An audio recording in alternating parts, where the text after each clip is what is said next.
Chad. Oh, what is happening yet?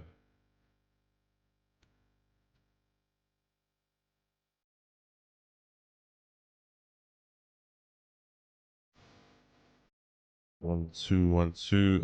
Sounds very soft. Chad, can you guys hear me? One, two, one, two, one, two. How's the mic? One, two, one, two. All right, that sounds better. Um, yeah, it is me and Mr. Mike today, trying something different. Apparently, TPs were hit last week with just a mic. So we just streaming with a mic today, me and a mic. Um, but it is a Rode mic and it is a pod mic.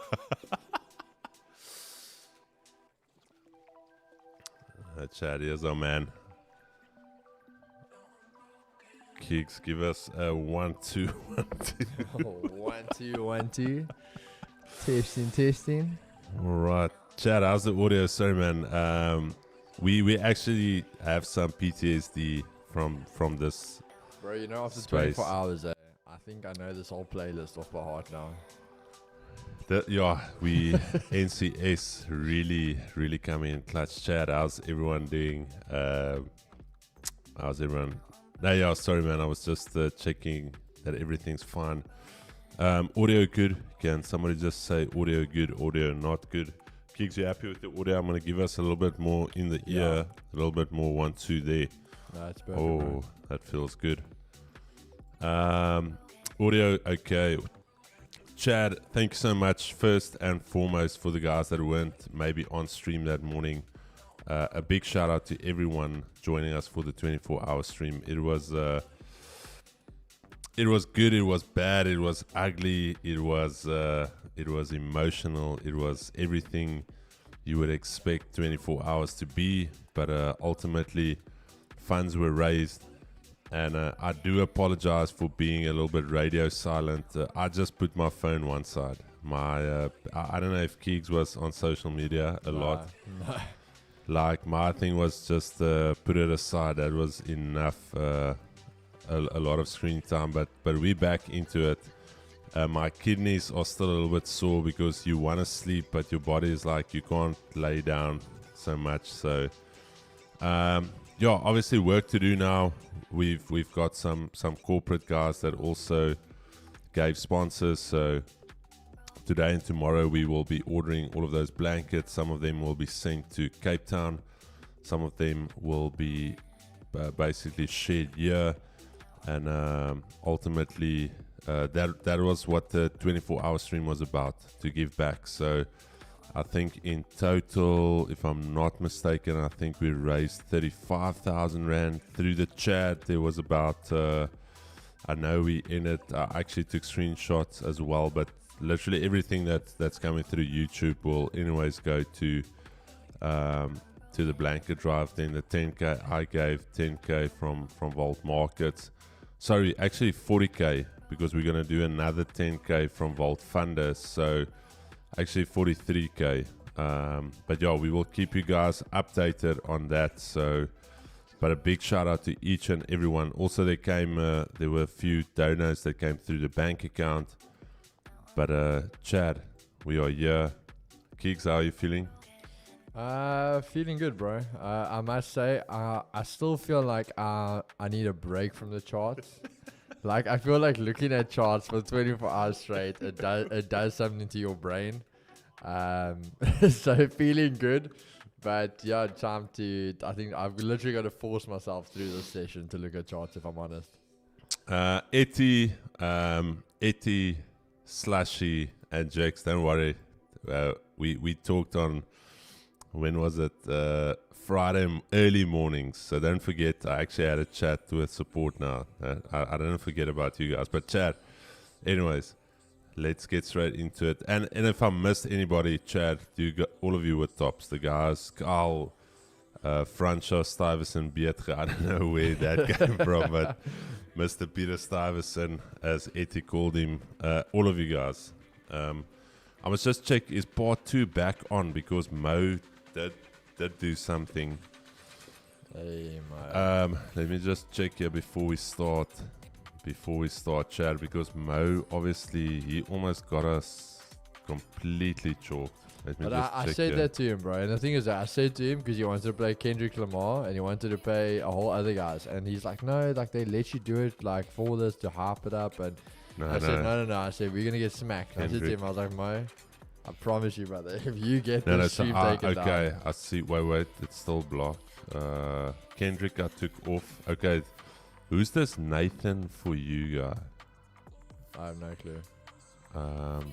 That Okay. is one of Mo's guys, though, I think. Okay, Chad, so we'll be back on a little bit later today with quite a few copyright strikes that I need to remove. There's one more that I need to remove after this, and then we sorted. Okay, 10K, baby. Look at that. Incredible.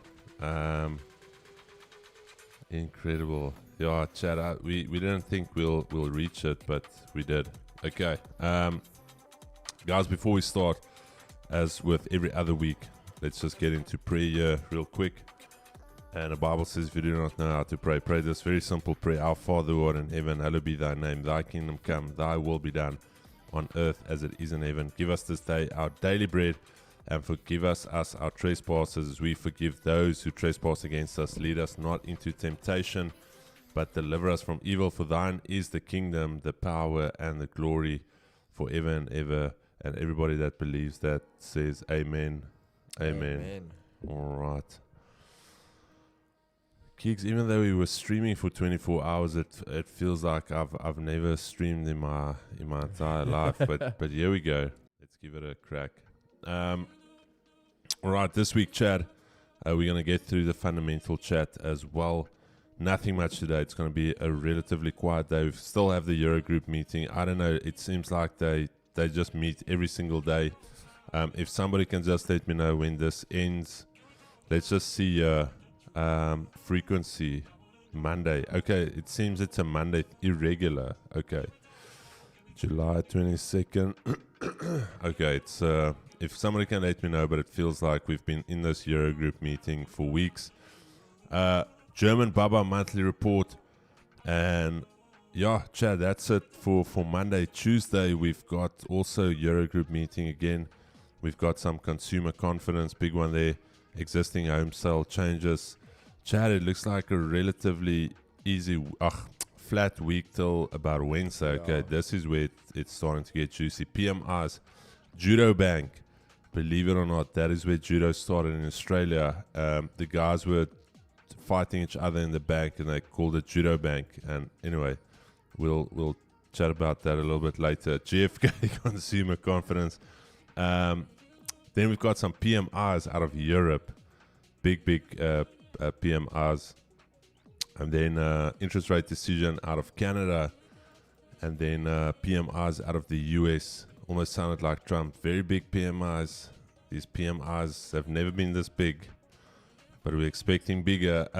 New home sales, BOC press conference. Thursday, Eurogroup meeting again. Please, guys, let me know this Eurogroup. Gigs, I've never seen a meeting go on for so long. So I don't know what those guys are doing, bro. IFO, and then GDP out of the US. Okay, so from Wednesday, things are ramping up, and then Friday as well, CPCE, and then also PCE.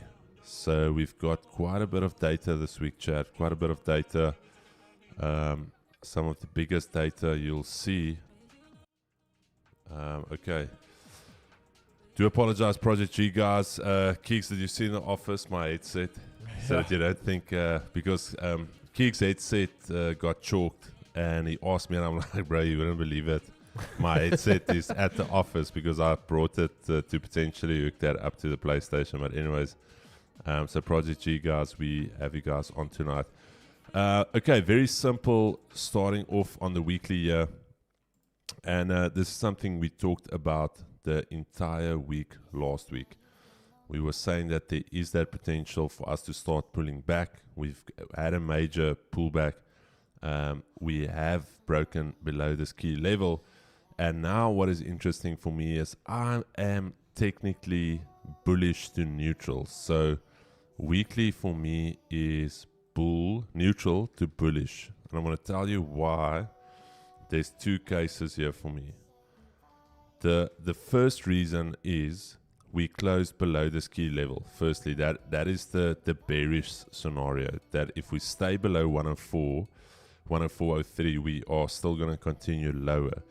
The bullish scenario for me is that we technically, from a technical perspective, took a previous weekly low and we closed bullish. All right, so at any stage, if we start breaking above this key level, breaking above last week's high, this thing is going to be bullish, and we are coming to retest this upper end, this upper key level here. All right, so that's why there's two ideas that I'm working with. The daily for me is also bullish, and you can say, Chris, how can you be bullish? This thing is in a bearish market trend. I know we are printing bearish order flow, but 2 consecutive bullish daily candle closures, that is a confirmed support right there. And then also look at this. If you look at the bodies, we actually broke above that minor little support zone there. So I've got an idea. We are going to come and test this 104.03 again. And then this is where the bulls and the bears are going to go at one another. Weekly pivot all the way down here. Actually already tapped that during the Sunday open, believe it or not. So weekly pivot down there. Monthly S1 still up here. This monthly S1 has been proving to be somewhat of a resistance as of late. So interesting. A lot of factors that we need to contend with going into this session. Asia highs up there. Asia lows down here. Beautiful. There's that little key level we spoke about on the daily. And for me, the 80 is looking relatively rough. This 80 looked like us on 6 o'clock Friday morning. Albany Road KFC. A lot of questions to be asked there. Boys really going through the most. But yeah, chat. EQ, daily pivot. Very, very simple going into the session right there. That is what I want to monitor. And we will take it from there. US 30 real quick. Weekly time frame. What do we have on the weekly? Weekly for me is relatively bullish. And the reason I say it is still bullish, we've got this massive weekly candle, top wick to fill. So let's check that top wick on the weekly. Daily candle, we've got a confirmed resistance up here. Everything all right, Keegs? Yeah. Okay. Weekly resistance up here. Daily resistance. This is that daily breakout zone we've got down here. 40K, also big round number. So expect that to be potentially tested this week or even today. So daily candle, I am bearish. Bearish. Confirmed resistance there. Cannot be bullish up until we've created some type of support, and that is what I'm going with. 4-hour candle, let's check where the weekly pivot is. Weekly pivot is all the way up there, and daily pivot is all the way down here. 5 minute, let's check that. 5 minute, okay. Asia lows down here. Asia highs up there. Daily pivot, monthly R2. All right, so Chad, I'm going to say, looking at the 80, shorts are on all day long if we can reject Asia highs. This entire zone here, if we can reject this zone and stay below that 200, we can go lower as expected. Otherwise, we are going somewhat higher into that weekly pivot level. Nasdaq real quick. Weekly. We were neutral last week. Okay, that is very interesting. Okay, it's not very interesting because I see why we were neutral. But this week, I'm bearish.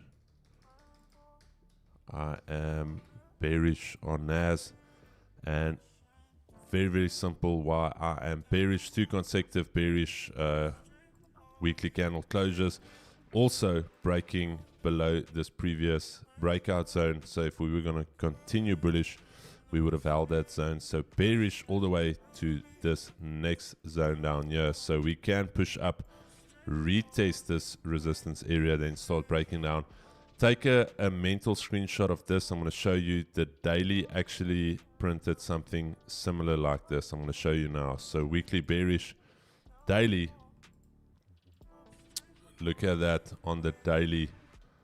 Where is the daily? Yeah, here's it. There's that breakout zone we talked about. Broke below it, didn't hold it, held it initially once, then broke below it. So also, as I mentioned to you guys on Friday, believe it or not, in that chaotic state that I was in, the analysis myself and Keegan provided. Keegan said, buy dollar, sell gold, sell indices. That's literally his analysis. I gave you, it worked. I gave you guys a little bit more. I told you we are coming to this lower end of the range. Believe it or not, once that part 2 stream is back on, go check Friday's analysis. I told you guys that we have now closed back inside of this range.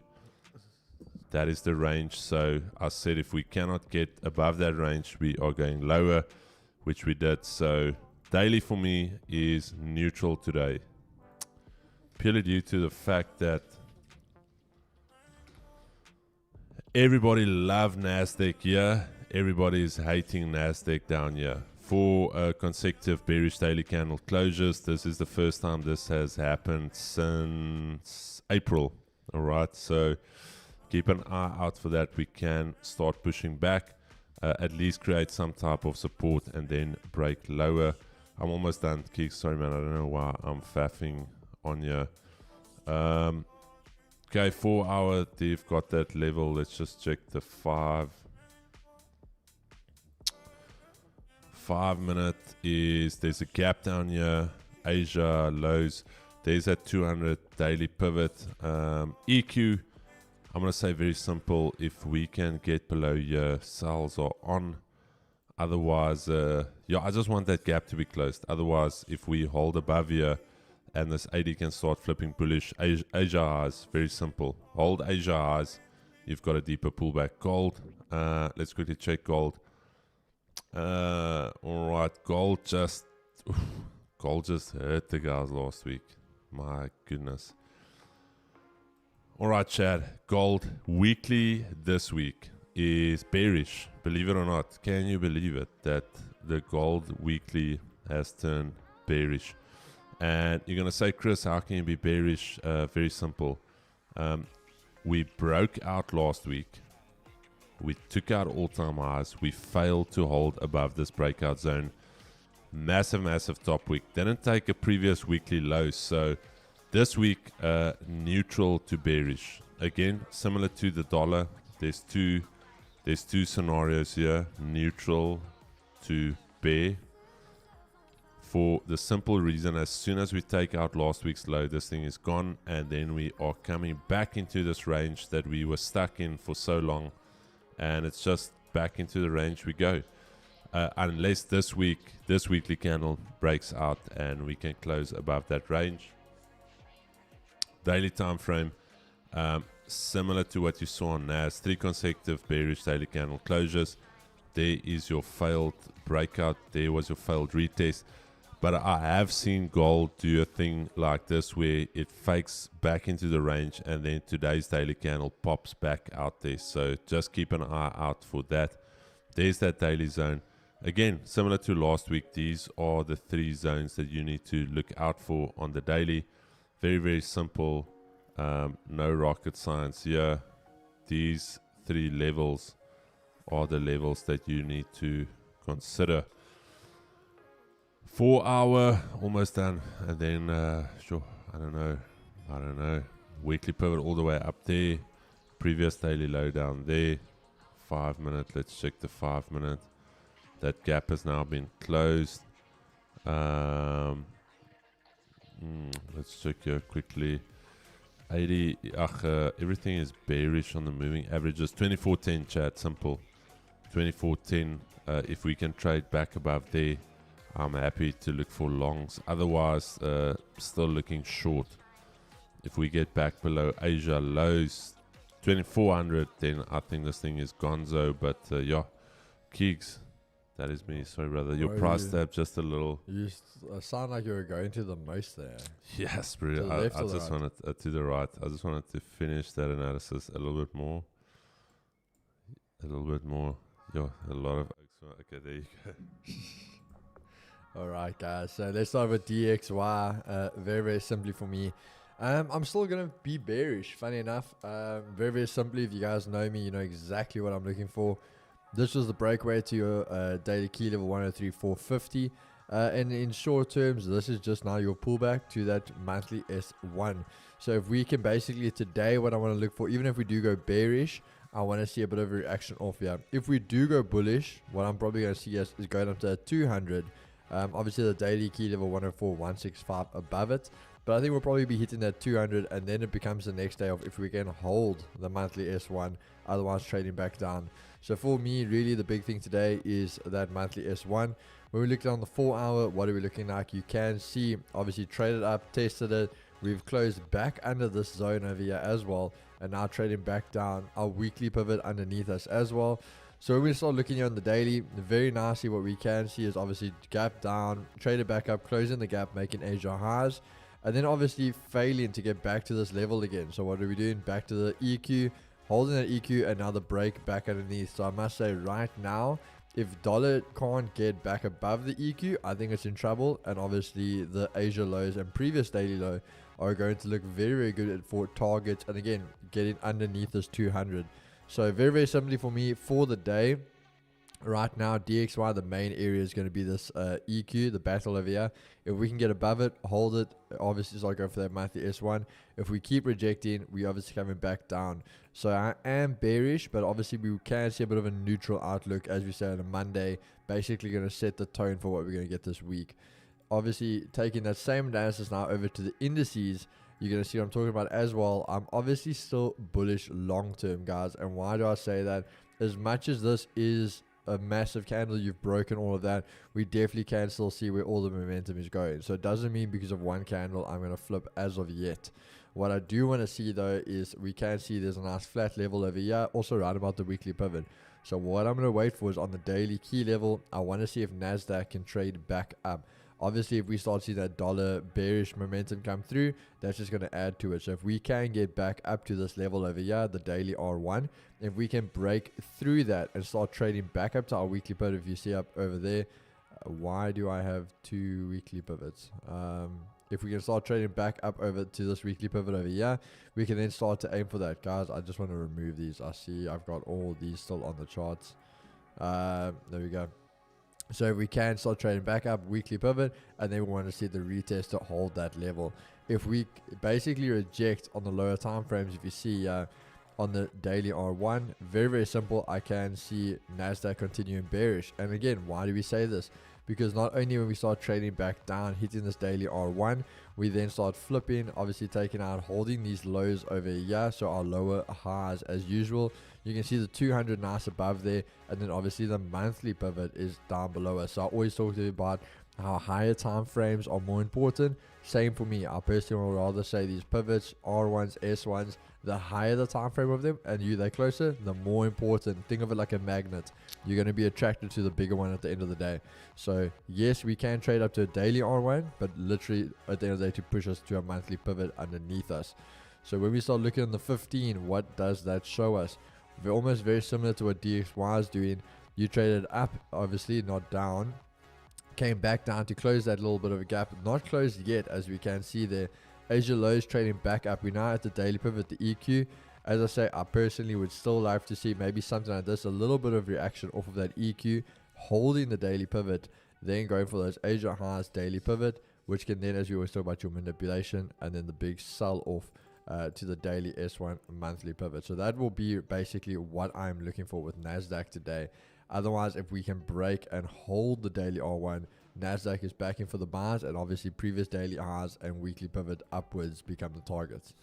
When we go to US 30, again, very much more bullish, but a much more neutral outlook. Obviously, we haven't taken out any lows yet.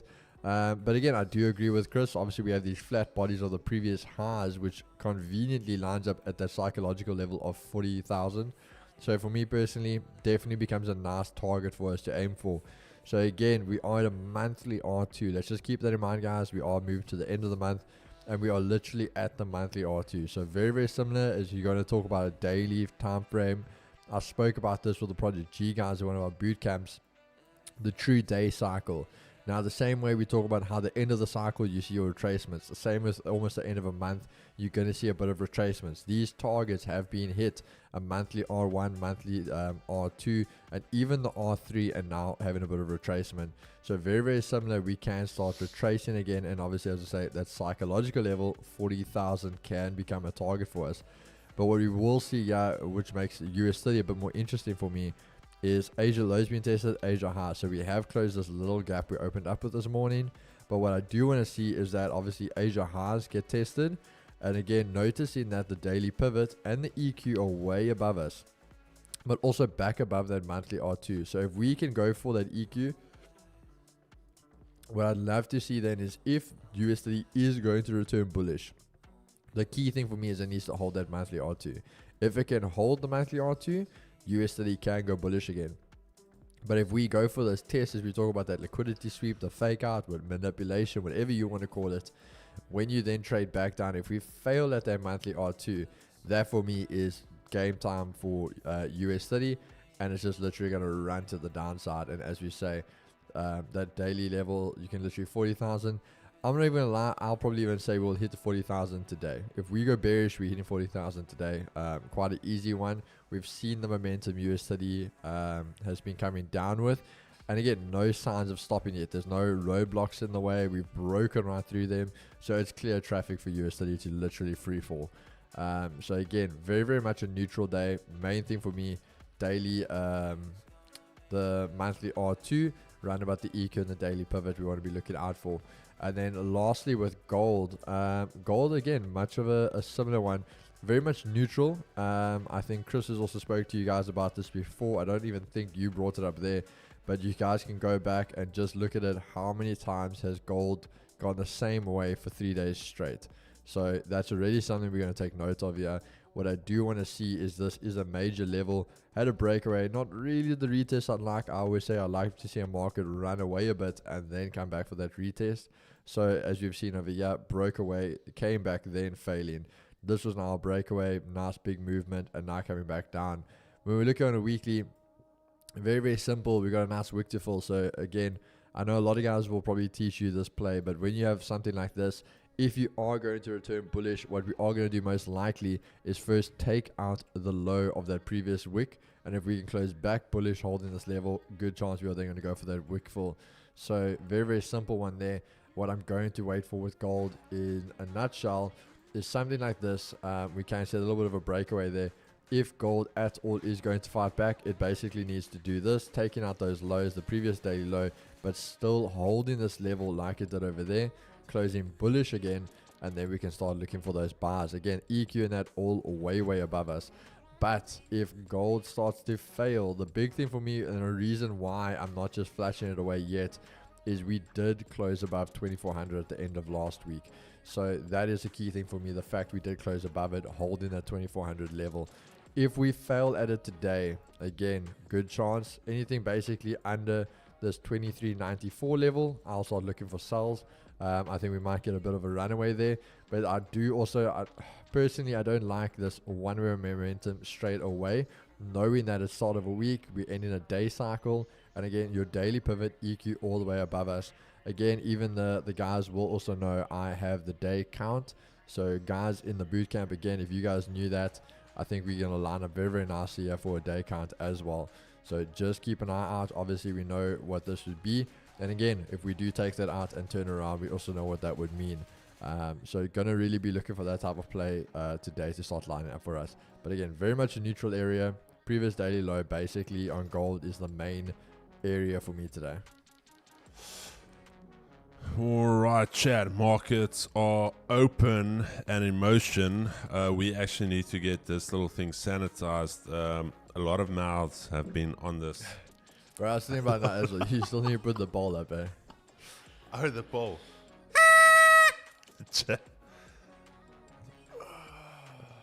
The pole that we're going to plant, or the pole? Like The pole. pole.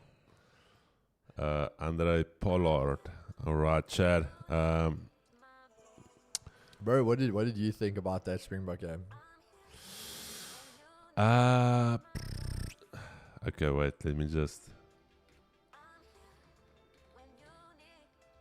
Bro, I won't even lie. Though. Every time I come in and stream now, that 10K looks good, bro. It's just a nice round number. Okay, Keegs, I wanna chat about the Springboks now. Let's just the guys that did the fundamental chat for us. Biden ends failing re-election campaign, backs Harris as nominee. Asian stock sinks on political uncertainty. China cuts interest rates to boost the economy. Chad, sorry man, Hang Seng closing up 1.27. You already know what the JSE was going to do. I took some longs on the test account, so we'll follow that as we go. What else is there? Jeremy, good morning, gents, ladies. Hope you're well. Jeremy, see you. Jeremy's flying in Thursday, Wednesday. I think Wednesday. Wednesday. We must just chat Alright, to we'll Craig. We must get Craig in as well. Gold price gains some positive traction and snaps a 3-day losing streak amid subdued USD demand. The US political development prompts some unwinding of the Trump trade and weighs on the greenback.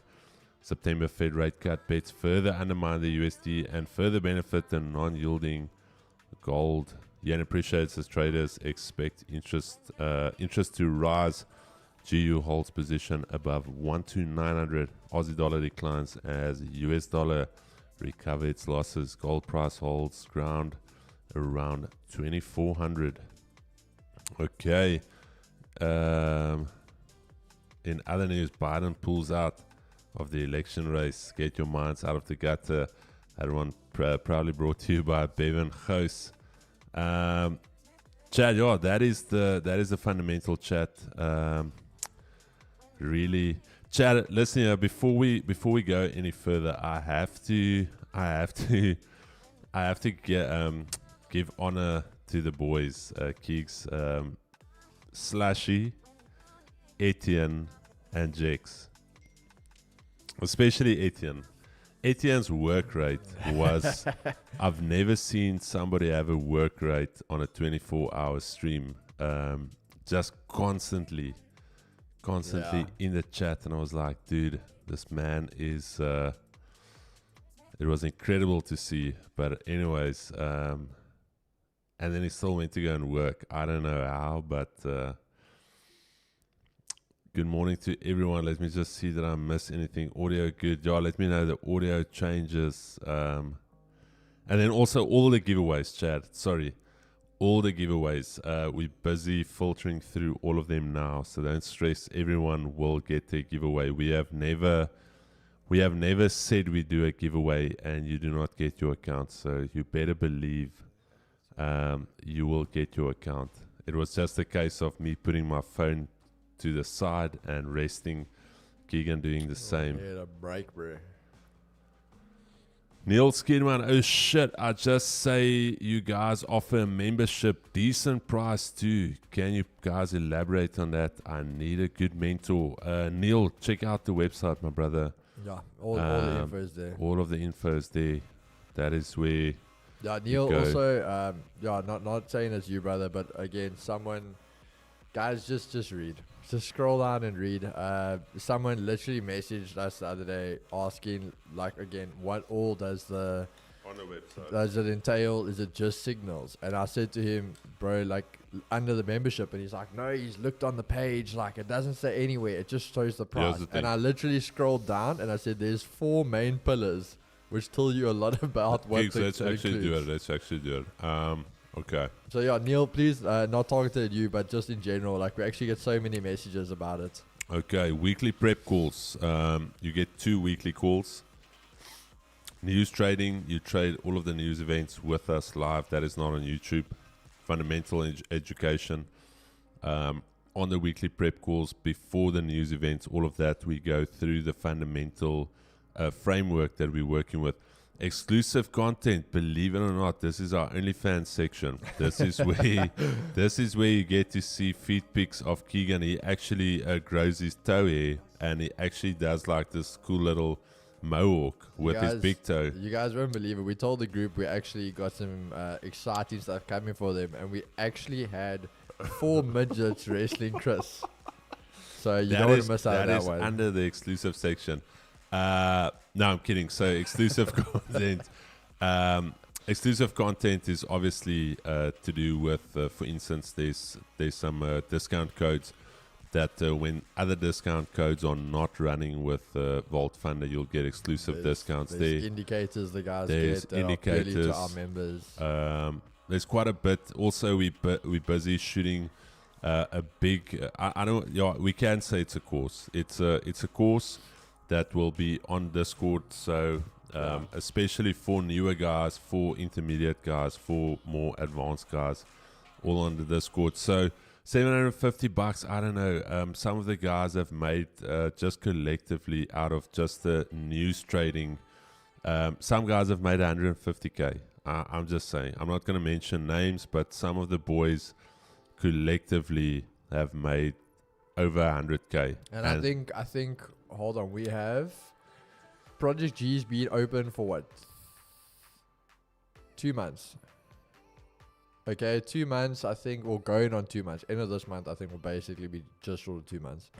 And we've got 10 funded traders, 11 funded traders already. So, like, the results are showing. Okay, but enough of us blowing our own horn. Yeah, check it out, Chad. Again, all right. Let's just get through the chat here. Somebody asking why they're heavy selling. Dude, if you think about it, and if you look at gold on the monthly, for instance, the monthly is still heavily bullish. So also gold on the monthly, we've had 1, 2, 3, 4, 5, potentially 6 monthly candle closures that are just bullish. So at one stage you are going to start correcting. You are going to start coming down. So don't lose plot of the bigger picture. And again, we could just be going back into this range, and we can come all the way back down here and then push up again. So that's why I say trade every day as it comes. Forget the idea that gold must be bullish or must be bearish. That's why I said going into the end of the week, I said that for instance is where I think it's Clint Fester, where he blew up 2 PAM accounts with XNES. It was easy when things were trending beautifully, and then he was stuck in that mindset, it has to buy. He couldn't pivot. He couldn't get over his ego that maybe the market is done buying.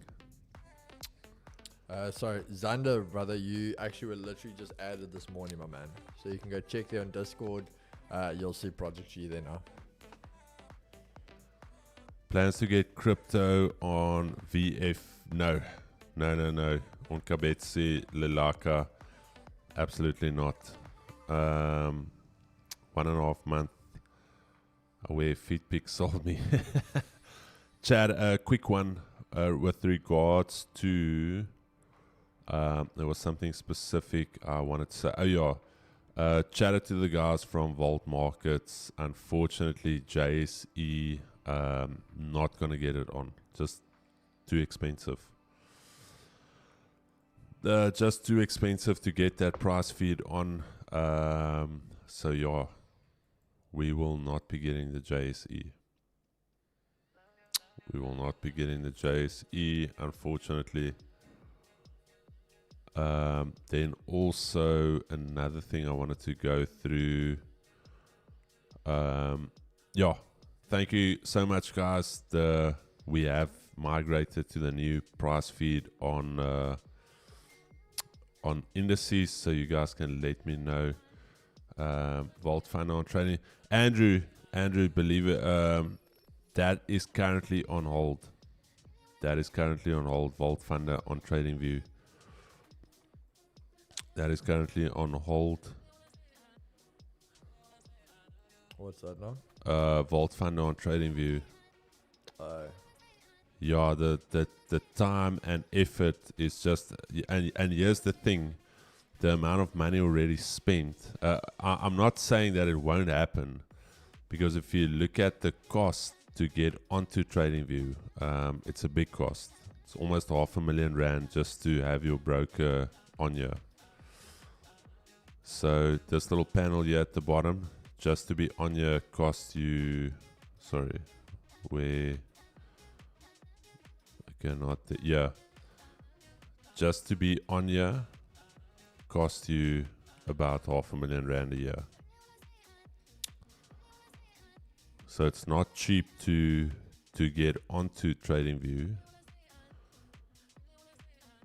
but I personally think it puts you in a different league.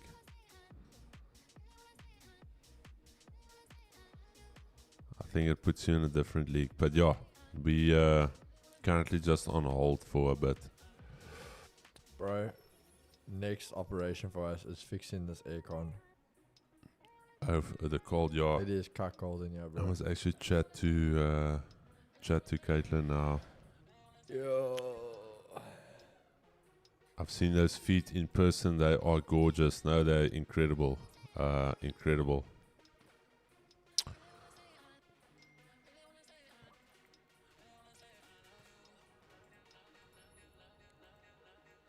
Almost makes you think back of, I almost want to say a Moroccan gladiator that forgot his sandals and had to run across the desert. I'm kidding. Are you sure, Alan? Let me check quickly. Because on Friday it was all set. Bro, so yeah, there's actually a question I wanted to ask. Because even I'm not sure about this. Yeah. So technically, okay, to enter the Ultimate Trader, you have to buy an account. Yeah. What happens if you blow that account up? You're out. Yeah. So do you still get to attend the meetings, Yeah, like the coach yeah, session, but yeah. you're just out to win the prizes? Yeah. Okay. So you still get that benefit of joining the learning. boys, or But you just can't win a prize anymore. no. Alright. No, that's why I said if you're smart, instead of going maybe... Bro, I'm so bleak. What? What now? Alan, do you want to tell him?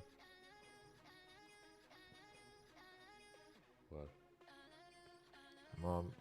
My boy blew up. Who? My one that was winning. Really, Alan? But how? did he blow up on his funded account? Yeah, literally the phase 2. No, but he was waiting to get funded. I think he was basically just at KYC. No, but for the phase 2. Yeah, he was done with phase 2. He just had to wait out the minimum trading days. Wait, hold on. Please don't tell me Alan blew up on his way, because that's what I got told. I don't know. Bro, I literally woke up on Friday. I just saw the messages in the group.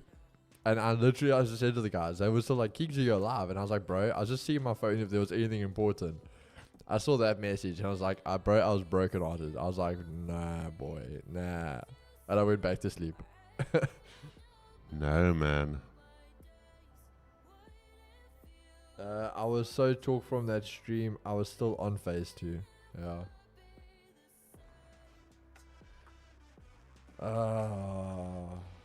No, man, Alan, how do you blow up? That was a How do you- runaway train, bro. No one else was even in phase 2. Yes, my bro. Oh, I feel for you, my boy. I feel for you.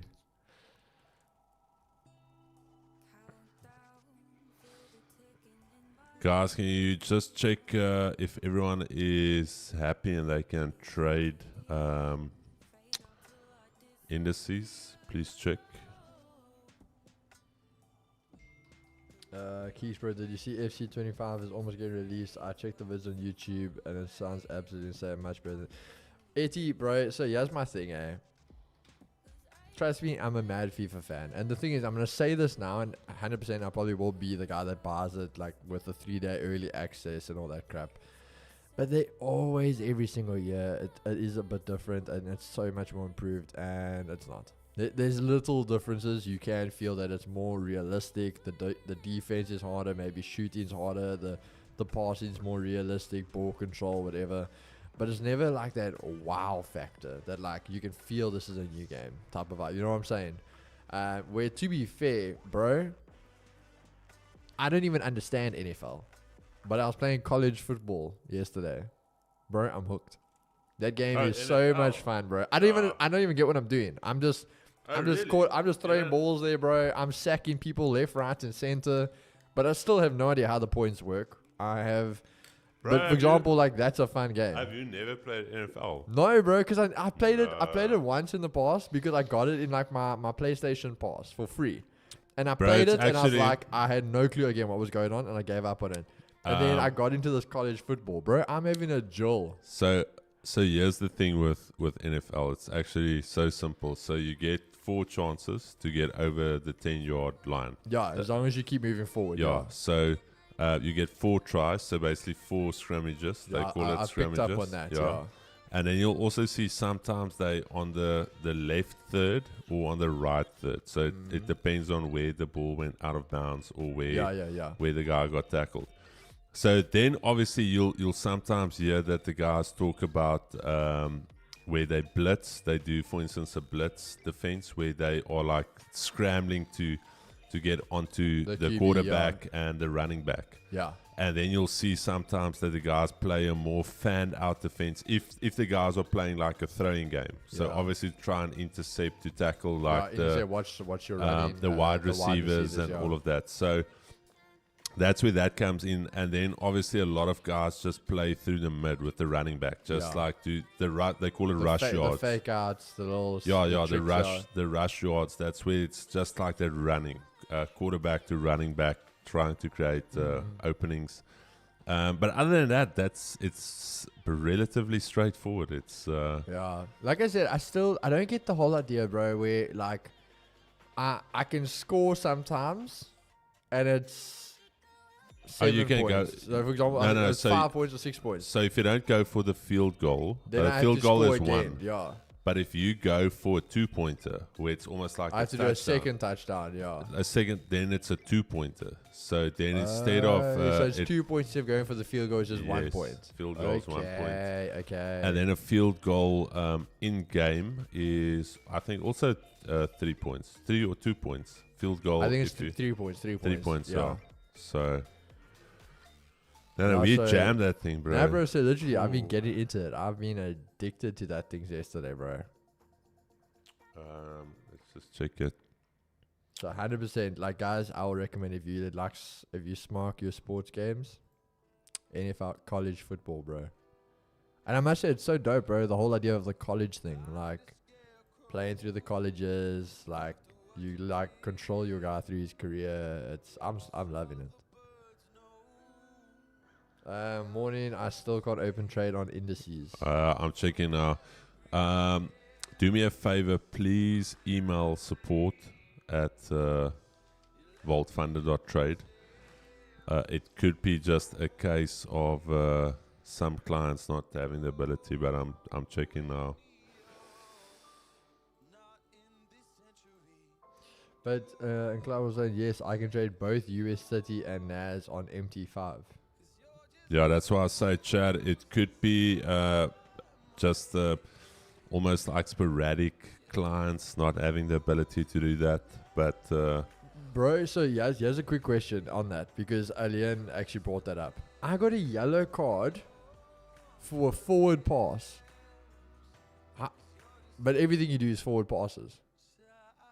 What? A yellow card? Yeah, so you get penalties. So I got penalty. I got the other team got 2 penalties for someone with attacking. So it's behind the line of scrimmage.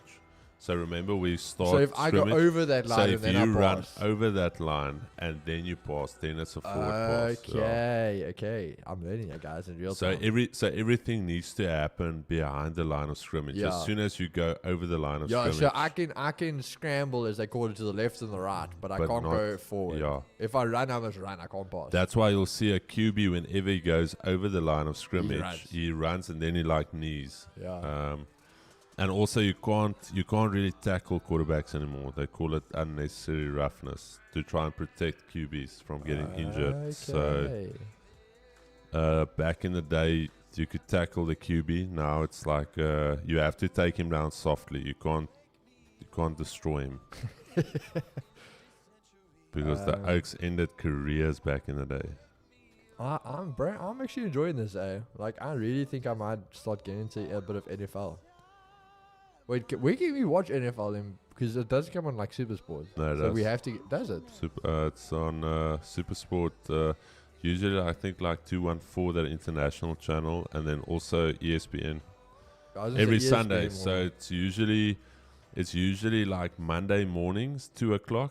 That's when it's Sunday there. That's a Sunday sesh with them. Hey, I think I'm gonna get into football, bro. No, you have to. It's part of being a man. I'm kidding. We're gonna have rugby Saturdays and football Sundays. Chad, do me a favor. If you are, okay, let me first check before I say anything. But because it was on Monday mornings. Yeah, okay. you'll see, Chad, that Vault Funder guys, you'll see that it's now US30C.A, where previously it was just US30.A. So that C is the new feed we got. Let's just check here quickly. All right. Okay. Now I can open up trades, chat, perfectly. US30, let's quickly check. Nasdaq. Yeah, so chat, just make sure you refresh your tab but yeah, I can open up perfectly here. Let's check here. Yeah, perfect.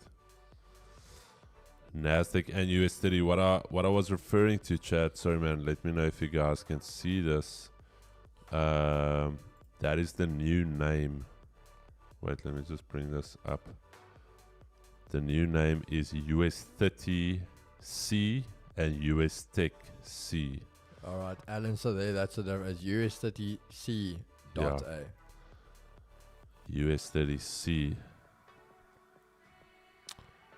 I actually asked them to do that, to say that it's US30 Chris. No, I'm kidding. Chat, I'm looking at 2405. 80 is looking ready. There's that daily flip zone. We went down to that flip zone. We closed the gap. I don't know why it's saying the flip zone is here. Kicks, where's your flip zone? Oh, in gold. Yeah, mine is saying, yeah, it should technically be down here because that's where we open up. That's where that gap is. For me, my flip is literally 2403. Okay. 2403.81. Like right now, we're about to flip. Oh, is that where your flip is? Oh, but that is the flip zone. You're right. Yeah, chat. Sorry, man. Sorry. It's just because of the gaps. Even though we trade bearish, it will show bullish. So there's the daily flip. Okay, sorry, man. There's the daily flip. If we get above that zone, I'm looking long and strong. Frana unfortunately couldn't sort out the indicator we just flip now on Friday because Frana was holding. Frana was holding the Chad, yeah. Holding the guys accountable, yeah.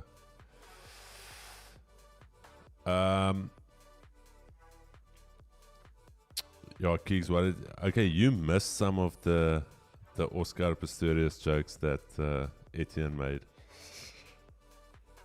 Yeah, Chad, that man was I on think I a... just saw the end of them. The one joke was that so Oscar, apparently Mo and them said they're gonna give him a Vault Funder account, but he needs to pass the account in 2 trades, and he said he's happy with the account giveaway, but he's not happy with only having 2 shots. And I was like, Eti, bro, you're making it so difficult to get into heaven.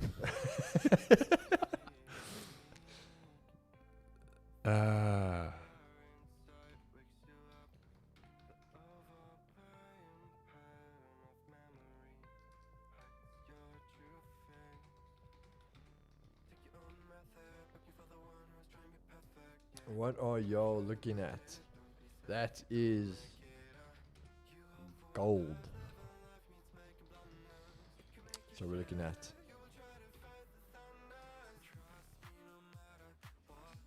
does say there in the background, Samuel.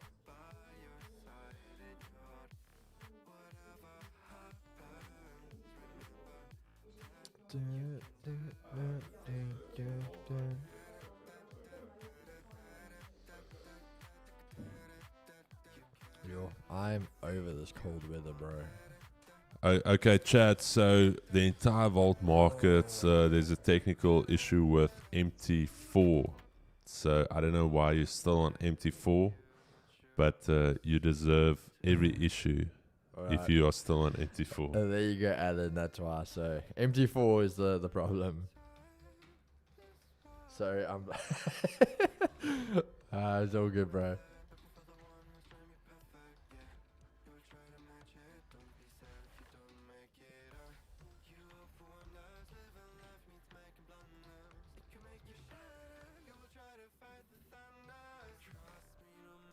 Please, Chad, get to MT5. I'm not saying it. It's just MT4 is ancient. The technology there's not even support anymore for MT4.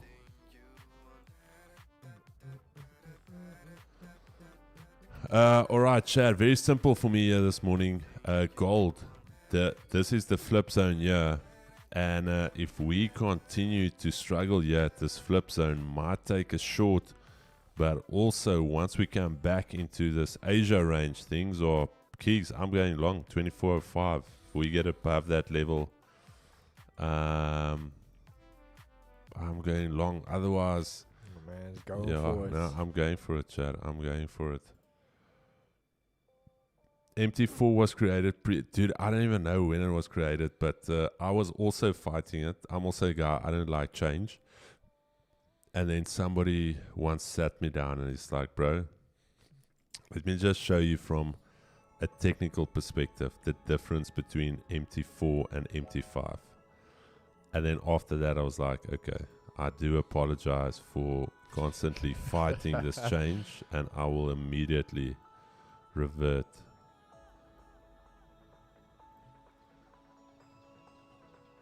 Bro, but here's the thing, on your broker feed, is the gap closed on gold? I don't know, I'll look for you.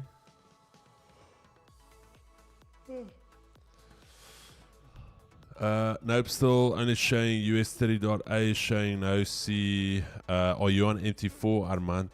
Just let me know if you are on MT4. Alan, what you can do is, once you get funded, just ask them to issue your funded account in MT5.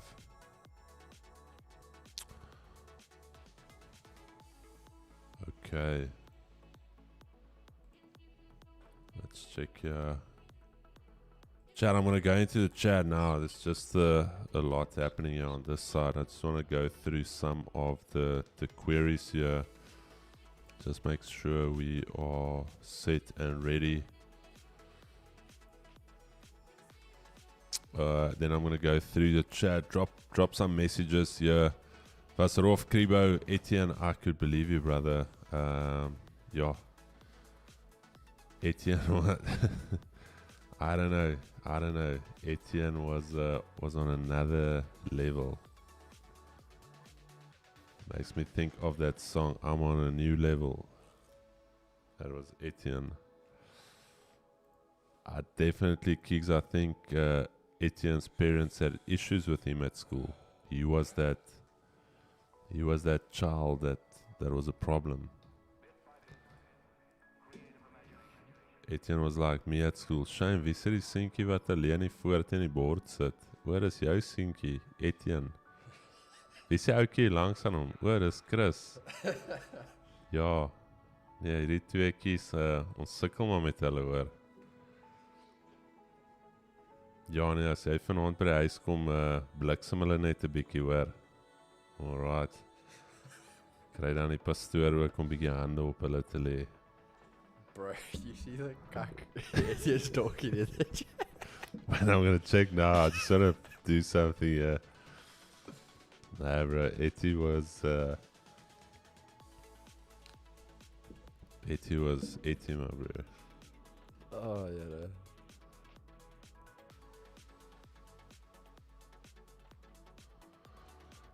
Alright. Let me just see what Etty is doing at Chad. He's terrorizing the people there, bro. Hey, Etty was heel agter in die klas daar waar ek kon pea-shooters skiet.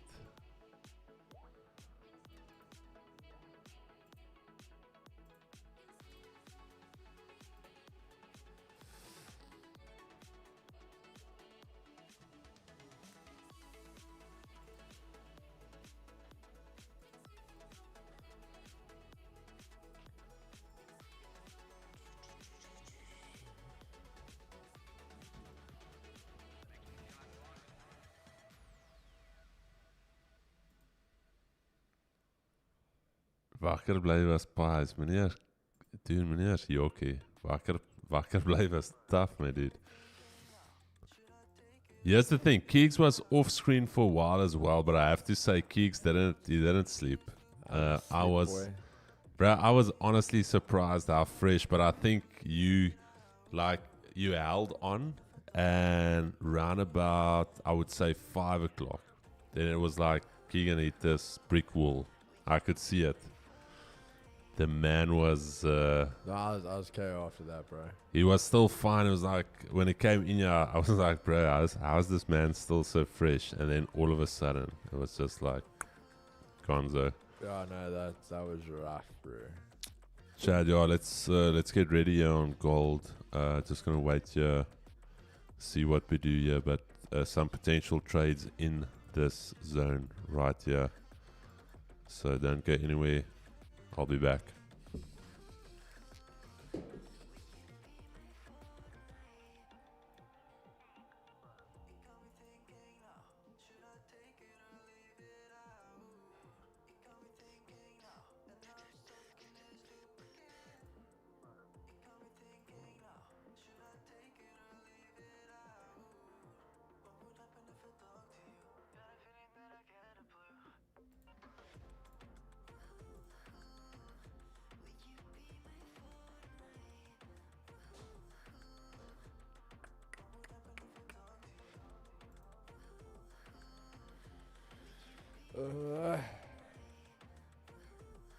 I took a nap from 35 miles with dying.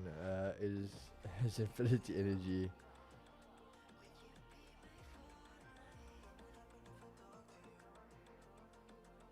Nah, bro, I think towards the end we were all just talked, bro. Then it was game over.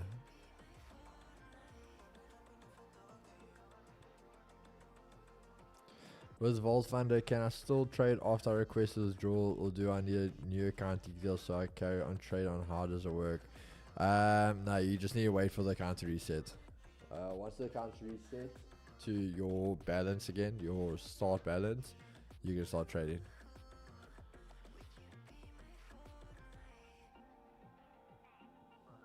Yeah, then you can happily start up again.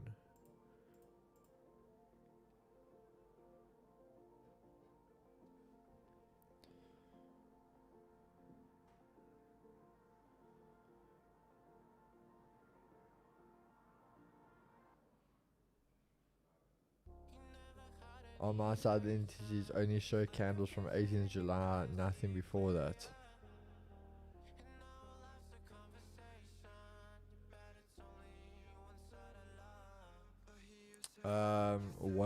What's it on? MT5, is it?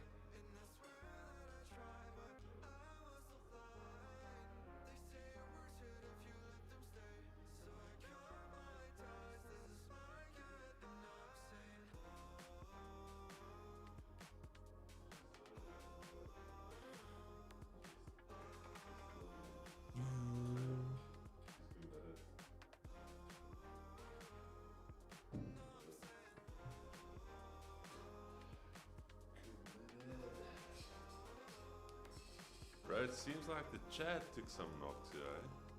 The chat took knocks. With what? No, 180 viewers. The chat took some hits here. Nah, bro, they were left for one day, and then they the guys were blown up. So he blew up on Friday. Hey.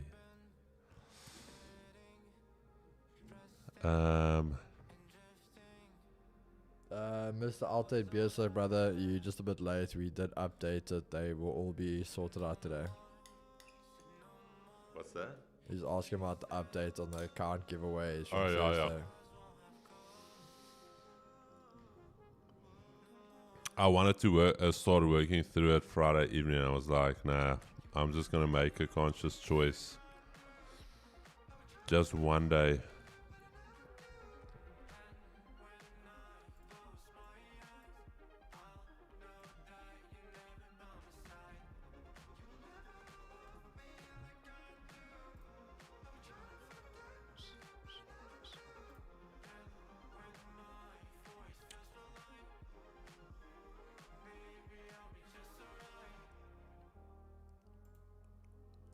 Um,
So where you wanting to see rejection from if you want to take the short then? Asia lows. So Asia lows sitting here. Literally here. There where we're rejecting from now. The only thing though is I don't actually want to short though. Okay. If I'm very honest, yeah, because the thing is the 80 is starting to somewhat build some bullish momentum. And if you think about it, this high here, this lower high, didn't take out the daily low. So as much as we can go lower, if we are trading, I don't know, for me the longs, I like the longs more, and I could be completely on the wrong side of it. I don't know about you. Where do you want to short? I want to short basically the previous daily low. So 23.94 around there. I want to start looking for the shorts.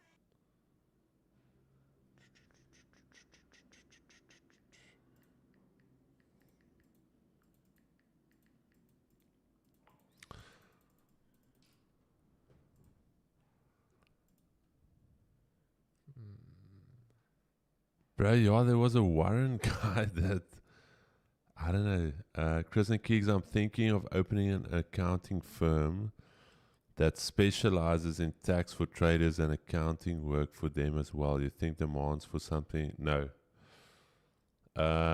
There's demand for accounting in general, but there's no niche when it comes to that.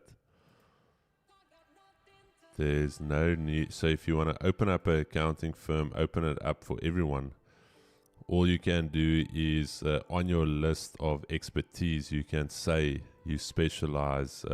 You've got a specialized division, even though you don't have any division. Just to say that you help traders, but don't close yourself off towards other business.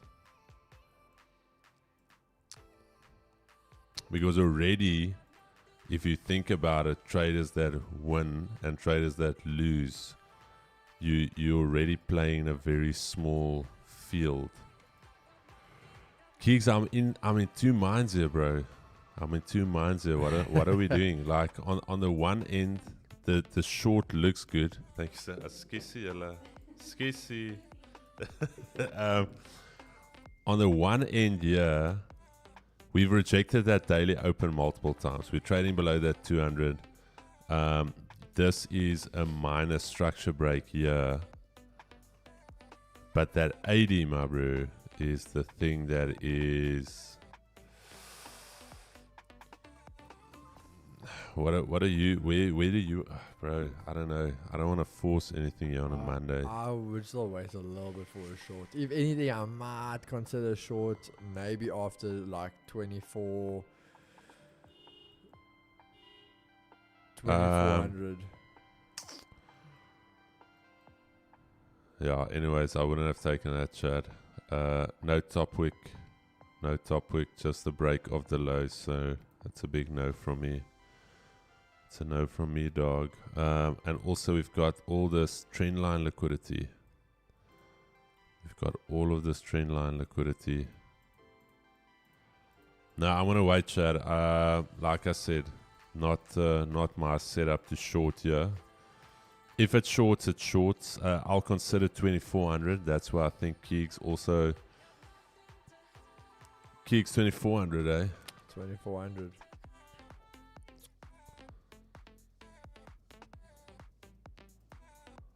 Yeah, I know. I'm not shorting yet, Chad. I'm waiting here. If we get above there, beautiful. Dollar index holding that daily key level here. Let's just check.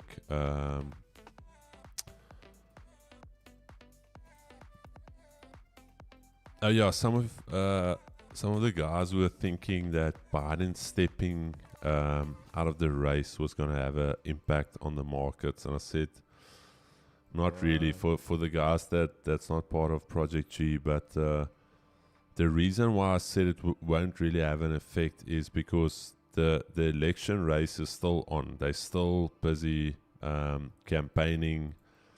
Biden is still the president. Nothing's going to change from the Fed side. Nothing changes from what the economy is currently doing. There's no new bills that's going to come in place. No tax cuts. Nothing has changed. It's literally just Biden stepping out of the race, and him stepping out of the race is still not a certain that Trump will now win. I actually think it makes it a little bit more difficult for Trump, because now you've got Harris coming in, female, black, so you could really run a strong campaign for the right, where it is a case of now, again, similar with Obama, first black president. There's a lot of novelty behind it. There's a lot of it shows change. It shows something new. It shows the democracy. The US is quite liberal, and well, bro, I don't know if you saw, like, people already like really going on about Murat becoming captain because he was our first Muslim captain. Did they go like negatively? No, like positively. Oh yeah. So, but like making a thing about it. So that is why, if they kept Biden, Trump was gonna literally just maul him, but now it just makes it a little bit more tricky. All right, Fransjo Beetge. Fransjo, did I not destroy that cake in pieces over the weekend? Oh, that was good, bro. They were good. Fransjo, really awesome cake. Yeah, and the thought behind it, Fransjo, thank you so much. You had US 30 on yours, best US 30. Yeah. Morning, Chris. I sent you a DM, a message over Facebook on Saturday. Could you go through when you got time, please? Brother, do me a favor. Please send on Instagram. I'm hardly ever on Facebook. It looks like I'm active on Facebook because all my IG stuff gets thrown through to Facebook. But 4 voet snyf. Aber toegesluit. Chris, Ethan Wheatley, Chris, how do I add the trend lines? I removed them by accident. Can't remember how to add them. Ethan, give me 1 second. Yeah, in the top left corner here, you'll see there's a plus sign there. No, sorry, not that. The indicator, yeah. And then you just go this one, EMA, and then you just click on it, and it will add it back on you. I hope that helps. Who saw Trader Chantal bought a Ferrari and wrapped it? I saw that, my brother. Trade with Chantal. A pink Ferrari, my brother. I heard Shaq say that the Microsoft outage will affect the markets in a big way. Where's Microsoft outage? The massive IT outage that happened over the weekend. But IT outage in terms of, what did I mean IT? Because What did you see about it, bro? The emergency signs, flights all around the world were landed, everything halted. Like banks, no one could access their banks. Like the whole, like in America, everything. There was a massive IT shutdown. Nothing worked.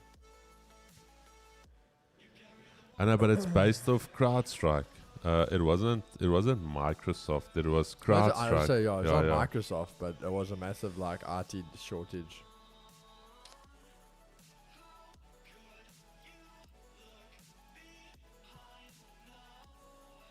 No, I don't think it will have an effect. If it's again, Chad, think about it this way.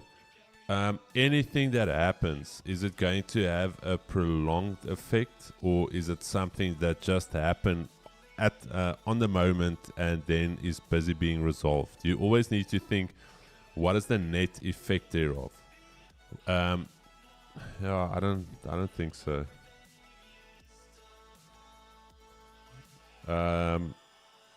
Systems coming back online, delays affect range of industries. Yeah, I don't think.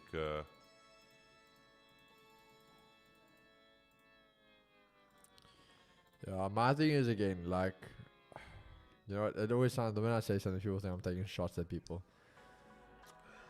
My boy isn't a fundamentalist. Like, and he always say that he purely is technicals. So I know they read their books and they look at it from those approaches, and it's always that thing of the market maker. Like, it happened in the past, it has to happen again now. Something's gonna make the market crash again now. Yeah, I always say, like, you got to react to what's happening on the market at the time. But not. I don't think it will have effect. It's I already. also don't think so. It got resolved in a few hours. Okay, yeah. There you go. Chad, here's the thing. Anything that happens, you've got. Let me maybe give you guys a little fundamental tip here. You've got something that is a headline effect. It comes out, everyone's a little bit concerned. Everyone reacts before getting all of the information. It's just like, imagine this, internet out globally. And everyone's like, oh, damn, internet out. How are you still on the stream, whatever. But let's just say internet out globally. Everyone reacts. It's like, oh, flip, buy gold, this, that, because there's algos that react to certain triggers, certain keywords. So now, after that, it's like, okay, shit, we've hedged ourselves. let's quickly look at it. Okay, internet outage. It's only in America. It's only affecting Apple users. Okay, that's fine. Which companies will be affected? The guy's already reverting, let's say, to another, and it's like, okay, boom. It's an issue. It was an issue. Everyone was hysterical. It got resolved. Not a net effect. But now let's say something, for instance, going forward, internet users can expect only 10 megs per second. Now it's a case of, okay, damn, Netflix. Netflix is going to be out and about. You won't be able to stream. You'll need to download. So their business model changes. If you are using a high resource internet service for your business, you might need to pivot now. It's going to affect your business. That is something that's got a sustained effect, and that is something that could affect the longer run outlook of a company, of a sector, of a industry. So you always need to think of what is the effect. Sit down, ask critical questions. Don't sit down like somebody that does not have any knowledge of how to think critically. Like, oh, Biden stepped down. Markets are going to be very volatile. The gold hasn't even moved this week. We're literally at the weekly open. Gold is so volatile. Biden is out. It's like, bro, Biden was sleeping the entire 3.5 years. Like, I wasn't a shocker that he stepped down. Like, people were were waiting like, for this. people were like, okay, the dude is out. Like, okay, let the man rest. The man looked tired.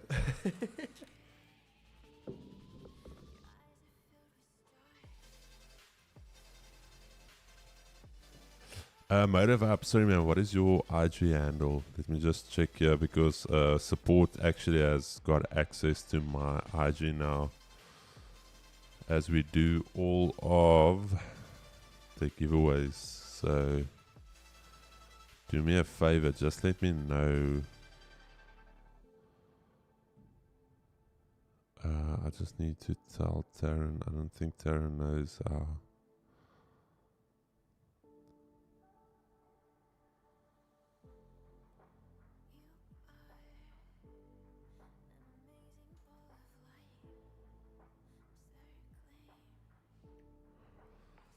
Where is Taryn?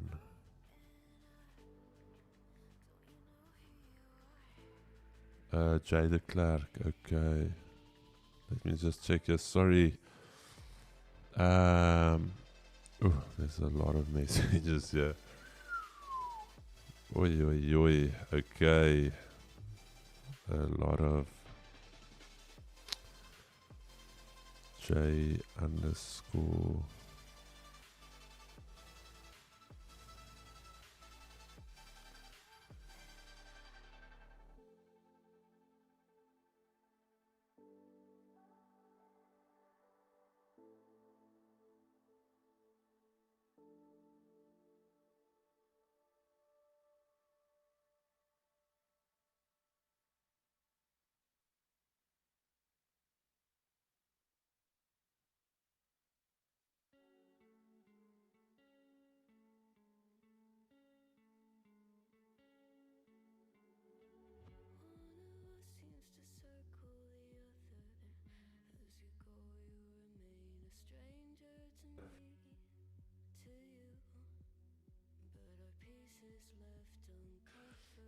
Okay.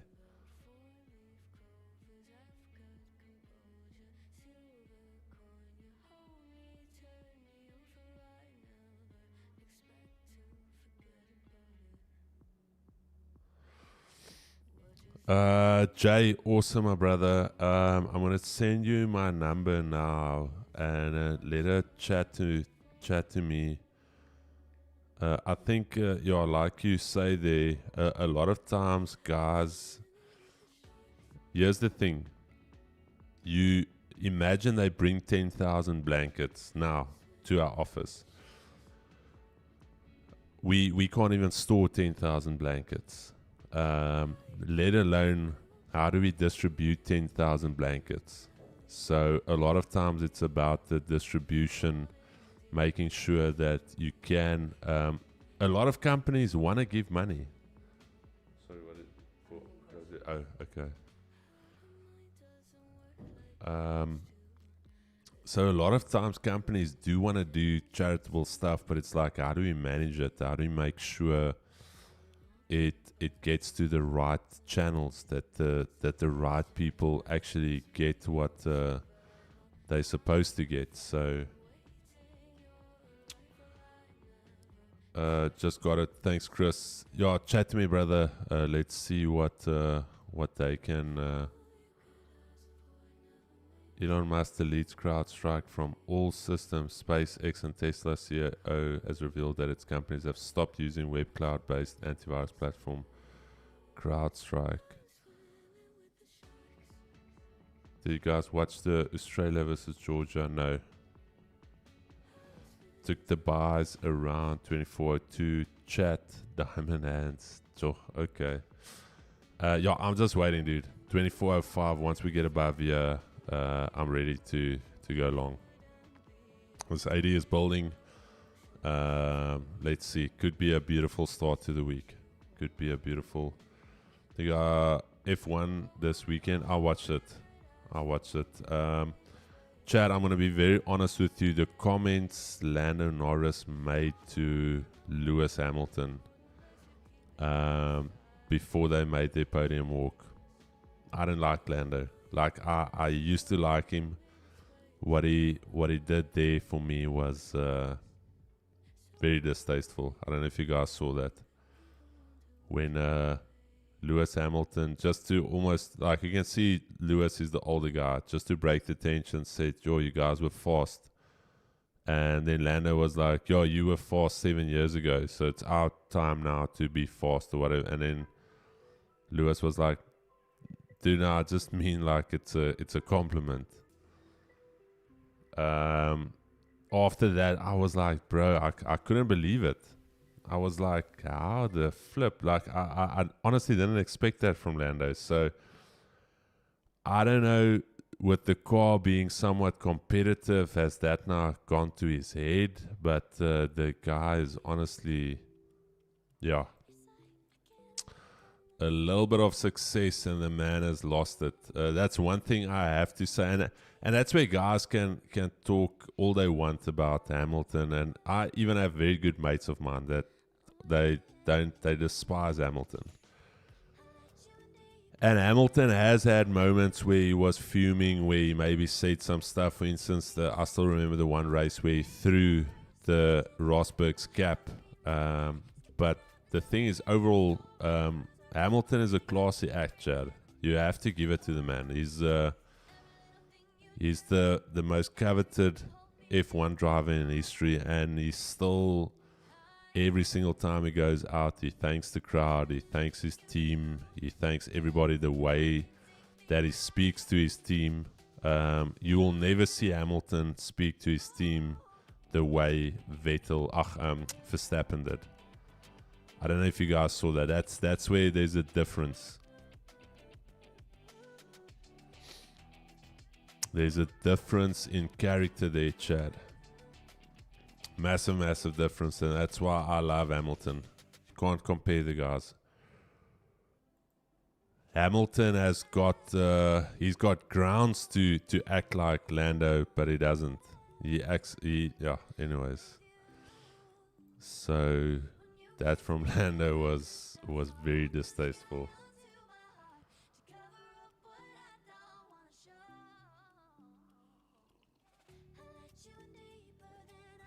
Yeah, dude, Lando and Max. None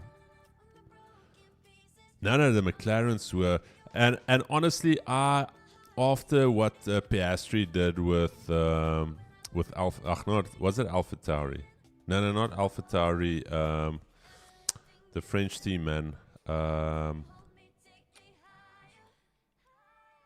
Man, Chad, what is the French team? They were Renault. Anyways, what I'm not saying that I didn't like Oscar Piastri, but just that I thought like, it's a little bit distasteful the way that he on social media basically said that he signed with McLaren. But Oscar, That guy is a class act. The way that he handled himself, the way that he came onto the radio, he didn't demand anything. He's like, "Hey guys, sorry that this has been made more awkward than it should have been. But anyways, whatever Lando does, like, it's his second year in F1. Have to say, a lot of respect. That changed my perspective on him. Honestly, have to say that for me was classy. What he did there. He didn't say, "Oh, team, this or that."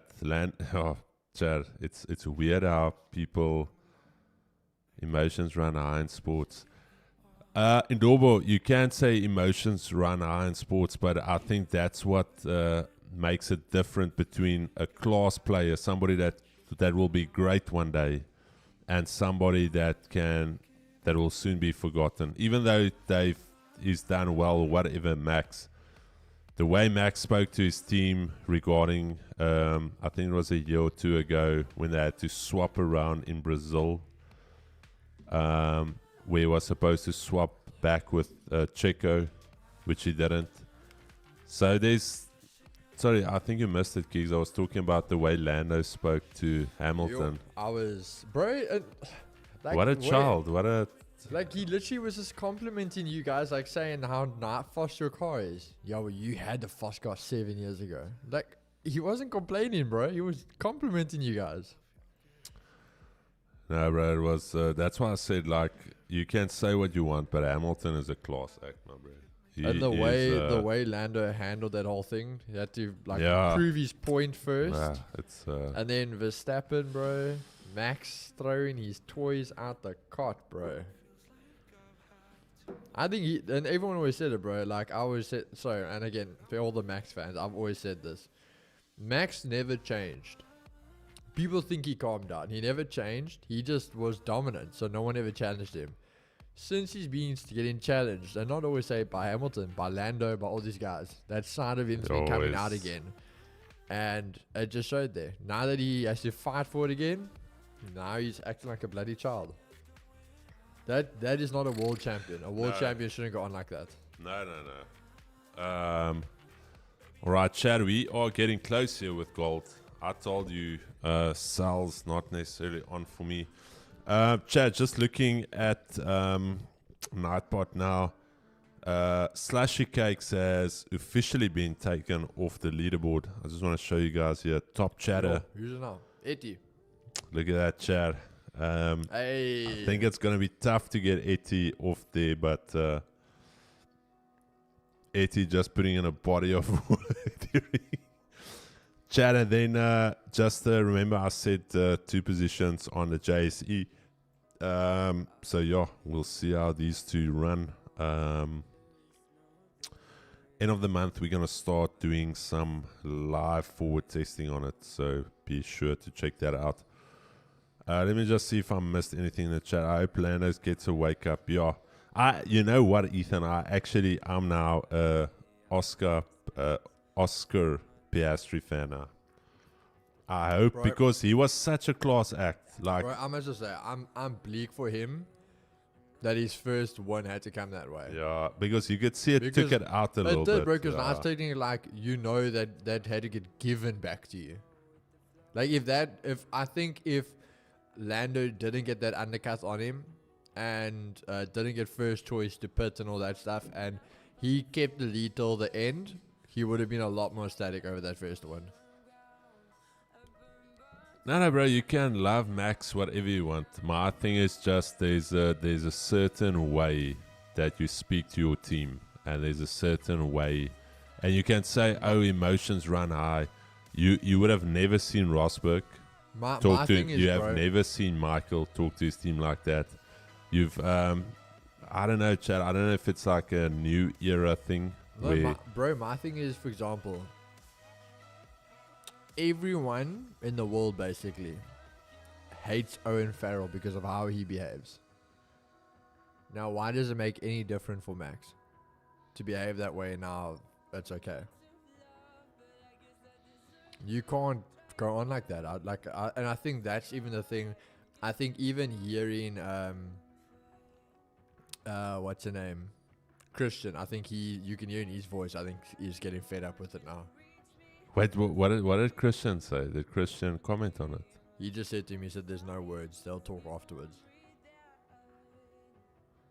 That's where the commentary still said there's going to be some team discussions afterwards in the Red Bull and the McLaren pits. No, but here's my thing, J-Bong. So yeah, the thing with Max is just holistically the way that he does stuff. Like telling his team, I'm not gonna swap places with Perez. Firstly, that Perez actually helped him won his fucking first world championship by holding back Hamilton. Alright, so Perez actually did, like, if it wasn't for Perez, he wouldn't have won that night. He wouldn't have even been close. So again, where's the loyalty? Somebody that literally put their arms out for you, and then it's like, oh no, but that was that year. This is different. Then the other thing is the way that he constantly speaks to his team when things are not going well. And then they say, Max, so do you think that's the right way to talk to your team or apologize? No, we shouldn't apologize. We should just be better. Anyways, bro, that I think that entire team is crumbling. If I'm being very honest, quickly, yeah, bro. things are falling. And just being a human being, Bro. Chad, as much as sorry, as yeah. No, tell you As much as we're competitive, imagine now me and Keegan chat to our team here and we chat to one another like that. Do you think just like as a human being you're going to be like, yo, I support Keegs because Keegan says fuck you all the time and how do you fuck up my trading, this and that? That is really what I want to get behind. That is a true leader. Bro, so like I don't know if you've seen it on TikTok. There's this guys. It's two guys. They have like a podcast, but they purely chat about F1. So they were talking about this. Is this the end of the era for Red Bull? Because obviously McLaren really is on the cards now. Like let's just say McLaren wins the next two races. Let's just say, and Red Bull's coming third or fourth or whatever the case is. Lando's on Max's ass for the championship. So it's definitely not over yet. I mean, the constructors is definitely on the line right now. Yeah. So it's definitely opened up. And they were talking about how everything's falling apart. And they said, is it this true that Adrian Newey was like the genius behind the thing? And they said, as a joke, imagine Adrian, all he did was, because no one else truly understands how the car works. When he left, he just took a part off the car and walked away and nobody would notice. And now the car's starting to perform poorly. And he's just sitting there watching this whole thing unfold now, trying to see how long it's going to take them to figure it out.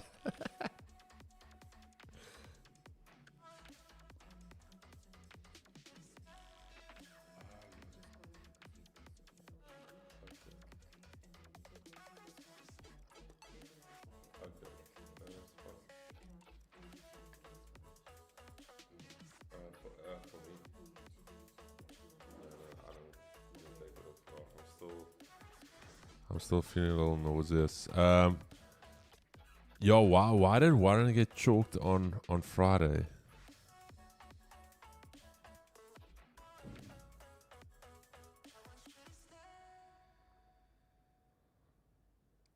Who choked Warren on Friday? I still don't know who that was. Yo, who choked him, bro? They kept choking his accounts. But who, though?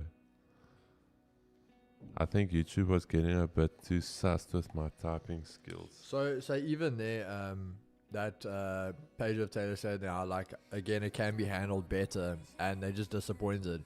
If anyone even knows my family, as I've said before, my dad is a Max fan. My brother is a diehard Max fan. And even my brother in like our family group chat afterwards was coming, he was just saying the same thing. Like, he's still Max, all of this.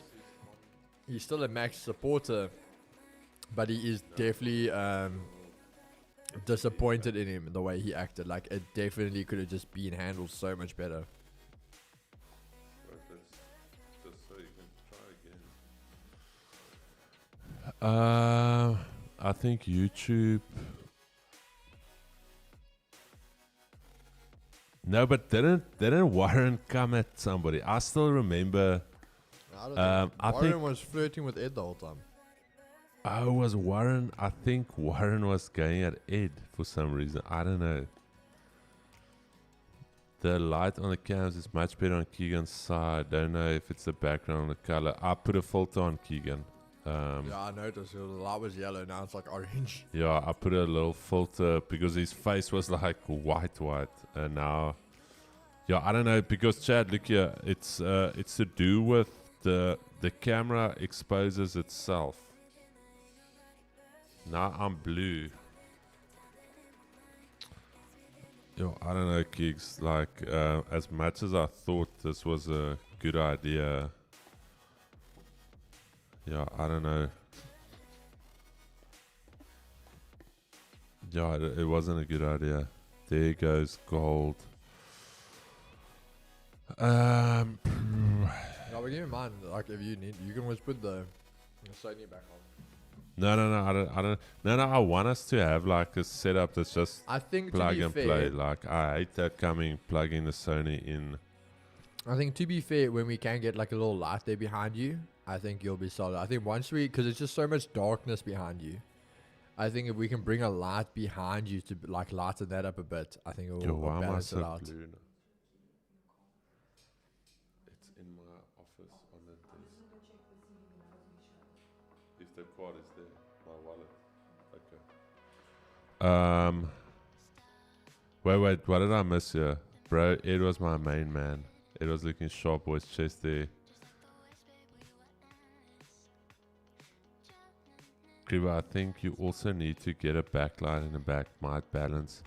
Yeah, I don't know. The thing is this is a very good webcam, but it overcompensates for because we don't have any lights on here. I think And I look blown out, and there's literally no lights. We can sit in the dark here, and it will light up my face. You don't want to try to put your light on because yours is off, mine's on. Do you think I must put my light on? Let me try. Etty, wagge, wat se deal het Etty gemaak hier? Kribo. I'm like the Samson of Chester. It gives me my Chris the deal every 10k subs. No, Etty, no. Okay, no. Listen here, we'll do another one. But we said we're not gonna do it where we're not gonna do it again where it's just like one dude that's on, or not like somebody running 18 hours. For instance, I think I was on stream for 18, like directly on stream, and then out of those 6 hours, I slept 90 minutes, and the rest of the time I was still chatting, checking. But when he's under pressure and things not going well, he's like a stout cunt. Yes, Coach Quara. I agree. I think he must just, he is a phenomenal driver. I just think in terms of overall, when you, especially remember, Chad, some of those teams are big. Like that Red Bull team is like 600-700 people.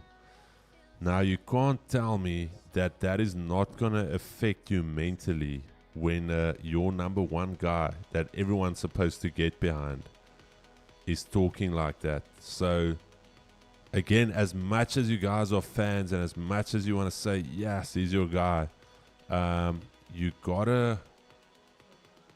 We're trying again. What do I do now?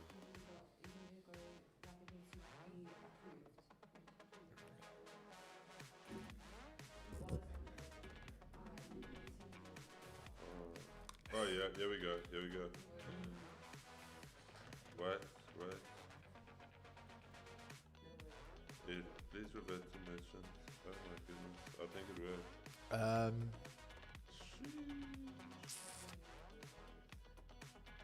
Whoa, what is that? Is that working? Wow, chat. Chris, what if we put your camera on the left monitor? Yo, but then you get my bad side. That's my bad side. Ooh. Okay.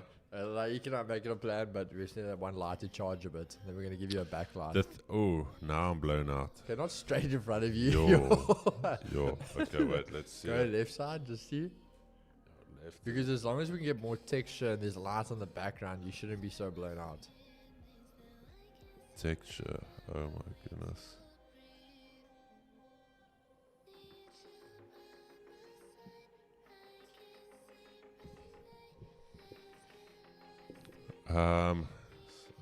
Is this better, Kicks? What do you rate? How's that, Chad? Still blown out. What do you rate? Kicks is like, nah. Better. It is better, but it is a little bit, but it is better. Sure, but no. I feel out of sync. I want it, yeah. Let's bring it back. As I said, we just getting a light for you. I think once you can put a light behind you, you'll be fine. I think at some stage we're gonna need to bite the bullet and spend like 20k on 4 webcams. Like one, there's gonna come a stage where we just need to commit to those 4k webcams. Yeah. How much is that even going for at the moment? Let's see. I'm blue again. Yo, I'm blue. 5,000 rand a webcam. Oh my word. Yeah, so I checked it. It's to do like you said as well. If you in the picture and it can see you clearly, then it's fine. But the further you sit, the more it like blows up the exposure. Huh? It's a Logitech Prio. We're gonna check some reviews.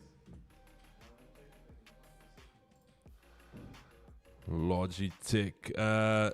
Chad, nothing much. It's a very, very slow start here to the week, unfortunately. So, as much as I want fireworks and we want to pull triggers on trades here, we have to. No, there honestly just isn't anything. Gold there is, but it's like can't make it. We have to wait. We can get a 360 camera, bro. And then we put it in our mouths where the guys check in your nose. Have you seen that when the guys go to gym? Best stream, hands down. He's acting too much like his father. I don't really know his father. Now stop the cap, Chris. You got no bad side. Fearfully and wonderfully made, Axel. Beautiful, Warren. Max is just one of those who knows he's the best. Now he gets a kopskit. All right. Yeah. I've never heard a kopskit. That almost sounds, like you can get cancelled. Like, hey, kopskit. There you go, bro. There's some 4K webcams on special at the moment. For how much? 5,700 rand. What a webcam, bro. Yeah, bro. It looks better than the white glare on you the whole time. But my thing is like, is a 4K webcam really that good? But where is this light? Maybe I must also go with the yellow. Then we go with just that. Like, do we rather not just wait till we get another? Wait, let's see. Chad, I'm gonna throw a little filter here on me. Let's check here. Let's check if we can get a little filter here on me. Make you orange as well. Oh, look at the man. Dramatic. What did I put on you? I think I put on you a dramatic action movie. Dramatic. I think dramatic actually. Chad, how does that look? Dramatic. What did I put on Keeks? Why is Keeks so yellow, my bro? Keeks, I don't wanna judge you, but just like skin tone, like I am a little bit more bronze than you. Like you're very European, bro. I'm not. I love you. There's nothing wrong with you being European. But you, I want to say you more. Like if they had to say it, bro, like you definitely more northern hemisphere. Very close to the Greenwich line. I'm more South American, almost. Bro, but like you know what it is, eh? I've actually spoke about this before with people. I swear my skin's gone white because I'm not in the sun as much as what I used to because of sports. Yeah, you're in the Like, office bro, now. I promise you, I'll show you a photo. People used to think I was colored. Like, this isn't even a joke. Okay, so I think it's that yellow light in the back, but dramatic for me looks good. Then also big shout out to Uncle Gary. It's Gary, eh? The original top G. Craig. Craig. I don't know why Craig, Uncle Craig. Yeah, he just manufactured brackets for these mic stands. Just incredible. No, boys, it's the lighting. Get someone in just to check the light levels and put light at certain places.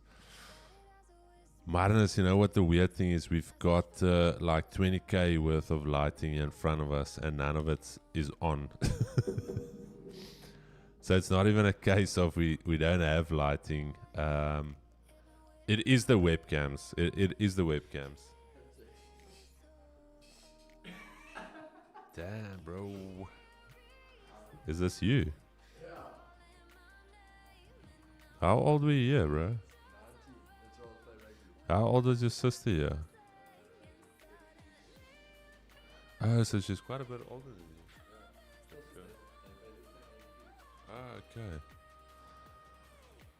you. Okay. Chris, you need another color light. The yellow, yes. Melkman second. Hey. Now I'm shining a little bit. My head looks oily. No, we'll sort it out, Chad. Don't worry. I think Max struggles more when Checo does not have. Bro, Checo must just retire now. Checo is. I don't even know. The guy's not even. The light should be against the wall. It should shine on. It shouldn't shine on you. Man said he's more South American. Kicks is definitely European. Again, how that photo is showed me there, I would say he is like in between New York, like South America, like on the border there.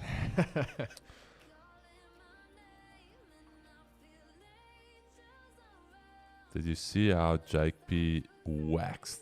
Yes, bro. Jake Paul. But again, he fights like all these has-been oaks. Like, yeah. But you have to give it to him, Chad. He's been doing well. Like, you can't to a point say like, oh, the guy can't box. Like, he's starting to box. Like, there's no two ways around it. You love the guy, hate the guy. He's got money to spend on coaches, on training camps. Yeah. Like at one stage, like if you get all of those resources, all of that time to practice your craft, like you can't be bad always.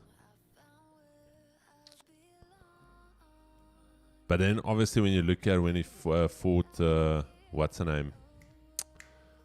Fury. What's the other Fury? When he fought Fury's little brother, he lost. Tommy Fury. So it's a case of hey, fight a real boxer your weight class, and then no,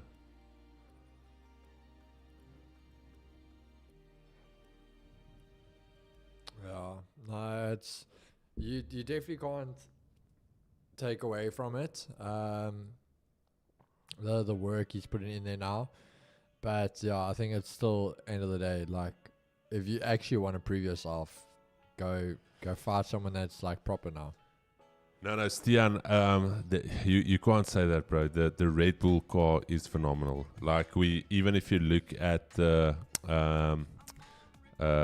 DRS, like their drag reduction is better. Like they got almost 7 kilometers per hour more with their wing open.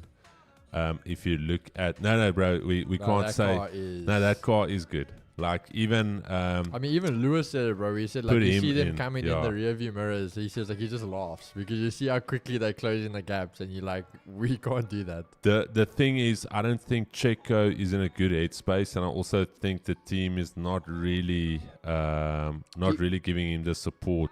But also keep in mind that car is built for Max's driving style, which is almost a complete opposite to what Checo is. Dude, and there was Checo the 1 year he was basically fighting for the championship ahead of Max. So yeah, I just think things fell off for Checo. Checo is not a bad driver. I honestly think everything in that team, Red Bull is Max Verstappen. Like the way that he speaks, it's like he is Red Bull. Max, like everything is run around Jos and Max. That's unfortunately Red Bull's issue now. My thing is, where else can Jos, who's not even a racer, has nothing to do with it, but just because the parents of the racing driver, treat the team principle the way he does and talk about the team principle?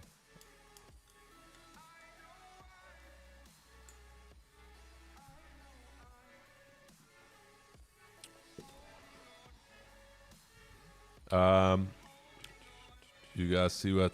Again, McGregor should also just retire. Like I love the dude, but just retire now. He's not a fighter anymore, bro. Yeah, he's just making it weird now. Way too much coke. The cocaine was too heavy. That leg break. Like I love Connor, but just stop. Take a break. Have a Kit Kat. Have a break. Stick a fork in it. McLaren definitely has the best car at the moment. 100%. That thing's fast, That bro. thing is quick, my It's bro. quick. It's quick in the corners. It's the big thing is I think they're one of the first teams to have like a good qualifying trim and a good race trim. They're even better in race mode. yeah. Their qualifying is solid, but then when it comes to their race trim, Nah. They're proper, bro. Master spin, that it was just spinning. That's why the last 4 letters of his.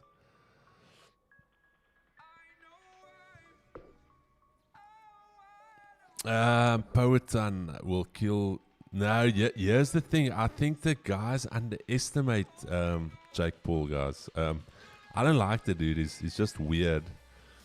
He's just a weird guy, but I think. I think he can sit a few rounds in there. Like Tommy Fury didn't drop him. Albon said years ago it's like computer mouse sensitivity setting the car set to max's sensitivity and Checo isn't handling it. Yeah, there you go. Again, you even during the race, Chad, remember what Max said about the front wing, where he said, guys, I can't actually put more front wing because then obviously he's burn up the back yeah, tires. he's going to burn out the back tires, and then also he's like in a rock and a hard place. Like Max likes a car that turns in. He's very like on the front end. He wants like when he turns the steering wheel, the car needs to turn. Where some of the guys like a more almost, I want to say, a mid-biased car where it feels more like the entire car is turning in. You're not driving on the front end. Max loves that front end driving, which some drivers do not like. Yeah, and Tommy's got a Etty, and I think he's gonna agree. Tommy's got a weird build, my bro. Yeah. The P1 is one of my dream cars. I can't hate McLaren. No, the McLaren is an amazing car. Tommy's got a very weird. He should fight Pereira in the octagon. Chad, yeah, so my dad was just before he turned professional. Back then you had to be 21, and his dad didn't want to sign the contract for him to turn pro.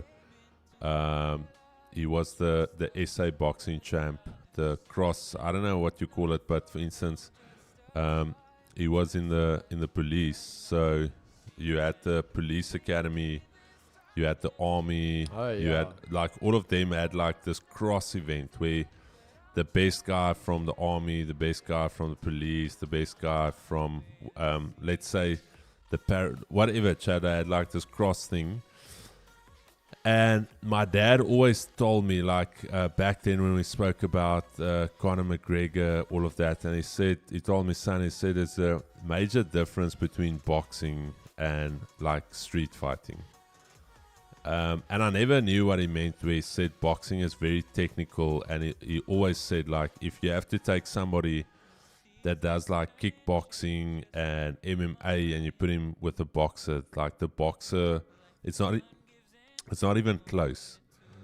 And I thought, like, no, man, it's impossible. Like, look at Conor, and my dad's just like, no, it's a complete different ball game. And you saw it with Conor against Floyd. Floyd didn't even look phased, my bro. And as much as I wanted Floyd to get knocked, Floyd was playing with Conor, my bro. Conor, for some reason, just looked like he didn't have any power kicks. Did you see his hands looked heavy?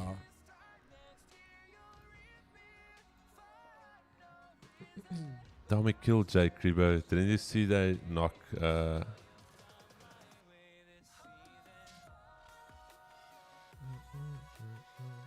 No, I don't like Jake either. Alex wants to move to boxing, but won't be able to make a career out of it. He would do a money fight like Jake Paul. Yes.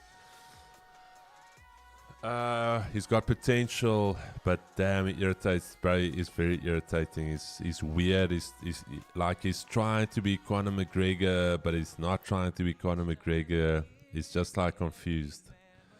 Even the way he stands, like, have you seen that? That's the way Conor stands. Yeah. I'm like, bro, come on, be your own guy.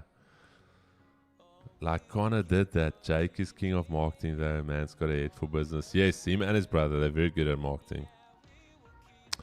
Nobody quicker than a 9mm. Exactly. Yeah, if you make an MMA fight box, then sure, put a box in the octagon, see what happens.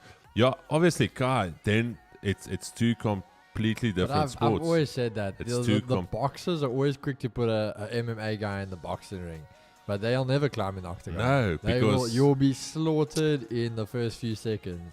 The thing is, the technicality, if they take it, you're gone. If they take you to the ground, the kicks, all of that, just like the... Dude, I think, honestly, an MMA guy would literally just chop a boxer's leg because he's not going to know how to check it. Yeah. And then after like 2 rounds of chopping that leg to pieces, then they'll just start faking the leg kick. Bro, but pumping. even a good MMA, like a decent MMA fighter, like those little shin kicks are kakso. It's not like they're soft. Like they will, a normal person, like we said, doesn't even know how to check it. You are going to be wrecked. I never knew those kicks were so heavy till they showed the one guy's leg. They'll take your leg out completely, bro. I saw the oak's leg was like a balloon, like the swelling. If you're not checking it properly, you are going to regret it. I'm just going to trade potentially in the next 5 to 10 minutes. No, guys.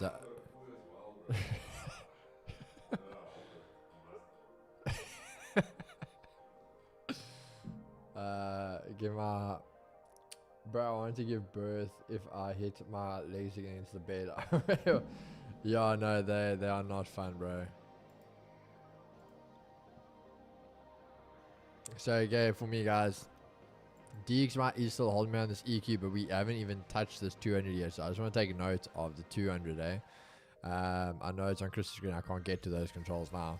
But, yeah, going to be looking for the longs on gold for now, guys.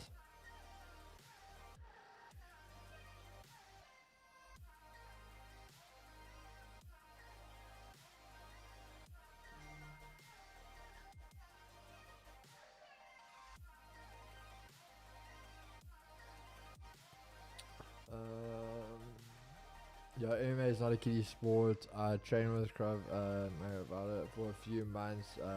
No, guys, it is rough. It really, really is rough.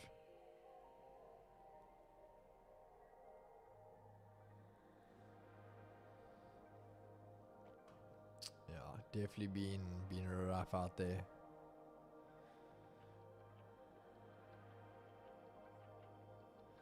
That kick outside the leg just above the kneecap kills, yeah. It's that long-term game. It's the same thing, guys. They chip away at you.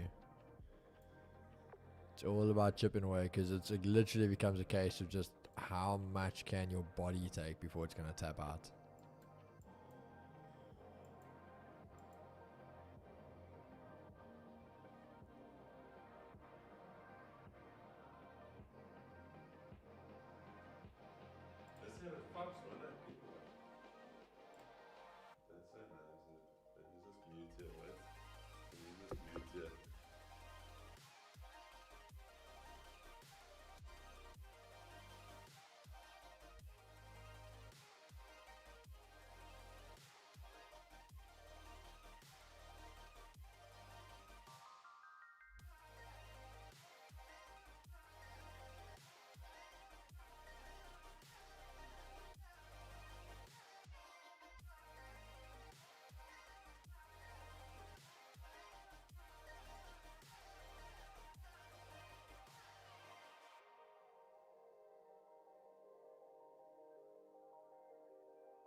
No.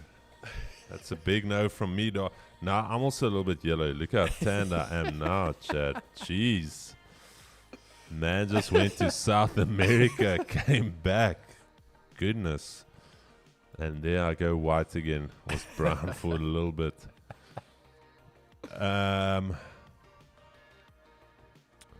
DDP has a bad matchup for Izzy, but a contender Izzy is very dangerous. I honestly, guys, you know what? Go look at Usman against what's his name? The current is it welterweight? Current UFC, the guy from England. What's his name, man? Not O'Malley? No, O'Malley's... No, black dude. Shit. I'm gonna tell you now. Oh, man, Usman versus... I want to tell you now. Anthony... There, Leon Edwards. So, Leon Edwards, his first win against Kamaru Usman, mentally he was out of it. He was completely out of it. But after winning that belt, he came again against Usman, and he literally ripped Usman apart. So, the same with Dricus. I'm thinking Dricus mentally it would have been tougher if he fought Izzy for the belt. But now that the fact that he's got the belt, I think he's going to rip Izzy apart, my bro. I'm on it. Keeks, it's going to be a ripper. I don't know what you think. What is your... I think he's going to rip him to shreds, my bro. You DDP over Izzy. Yeah, I think DDP mauls him. Bro, I'm going to...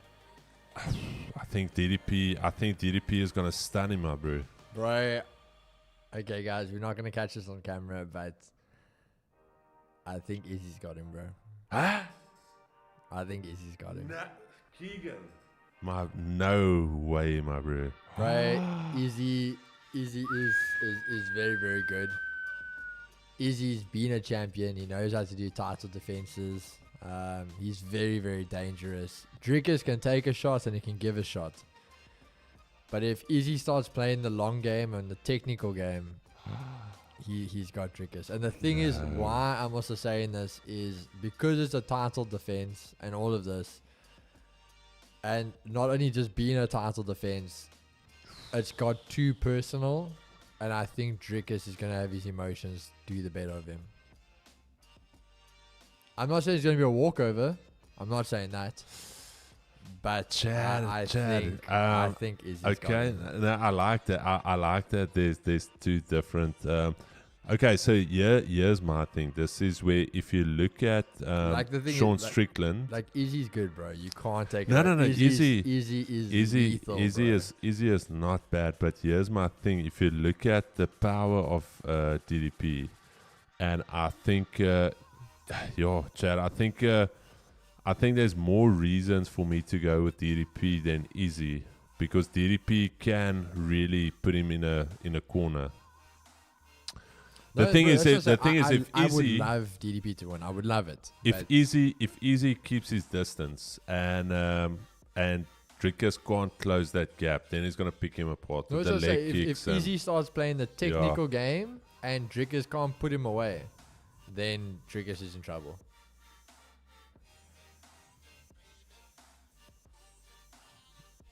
Chad, I honestly feel like I've seen it so many times with when you get the belt for that first time mentally, it just gives you such a boost. Drickus' arms get, bro. That's the thing. That's the weird thing about Drickus. He looks chalked, but there's still so much power in. I don't know. Like even I still said it the first time I saw Drickus. I was like, how is this guy in the UFC? Like it's ugly. He's got a weird he doesn't look balanced. I don't know. So bro, like I say, like I even agree with the chat saying here. If Drickus can put the pressure on and do some damage in the first round or 2 rounds, then it's honestly an open fight. It's game on. But if Izzy can keep the gap, kind of burn through a bit of that cardio, make it a bit of a grappling game, take it to the floor, have some kicks in there, then it's going to start going Izzy's way. But I think where Drickus comes in is he's got to start well, put the pressure on, and it's going to go from there. That person is my thing. Those first 2 rounds is going to be the make or break for the fight. My boy Drick. No, it's going to be good. And the thing is, it's on Izzy's home turf. So. And the thing is, that's what I'm saying. Keep in mind, we always talk about emotions. This I is don't think DDP's Drickus, first title defense. I don't think Drickus is emotional. emotional, though. That's the thing. He's. You can't really. Hey, bro. He's. Bro, as much as. He's unorthodox even with his emotion. I think the fight is definitely awkward. A personal fight. Bro, even when you go back to the press conference, DDP is over emphasizing that it's not personal. That's telling you it's personal. He wants to make it clear that it's not personal. And I'm like, okay, all right. So, like I said, if honestly, first 2 rounds, if he can keep his cool, put the pressure on, 100% DD can. And I'd love for him to win. But I think he's got to really study Izzy and shut him down early in the fight. No, listen to this, Dagestan. I've even lost the fight mentally. Just watching guys go against them. They fought bears as children. Little bears. If you look at Khabib. 8 years old fighting a little bear, you're not the. Just mentally seeing that, gigs. Imagine that you're fighting a guy that is fighting little bears. Nah, bro, they can grapple. Oh my, dude. Look at what happened with. Yeah, no, bro, but. I don't like that. It's very technical, and some of the MMA guys love it, and it's like the ground game. Like, but for me, I hate it, bro. It's like a snake. It's almost like a snake just trying to. Have you seen a constrictor? The snake that kills its prey by constricting it. That is how they are. Like once they latch onto like an arm or something, then you know it's like a matter of time. Bro, I'm fighting constipation on a daily basis. Like I'm fighting to just be regular. No, I'm kidding.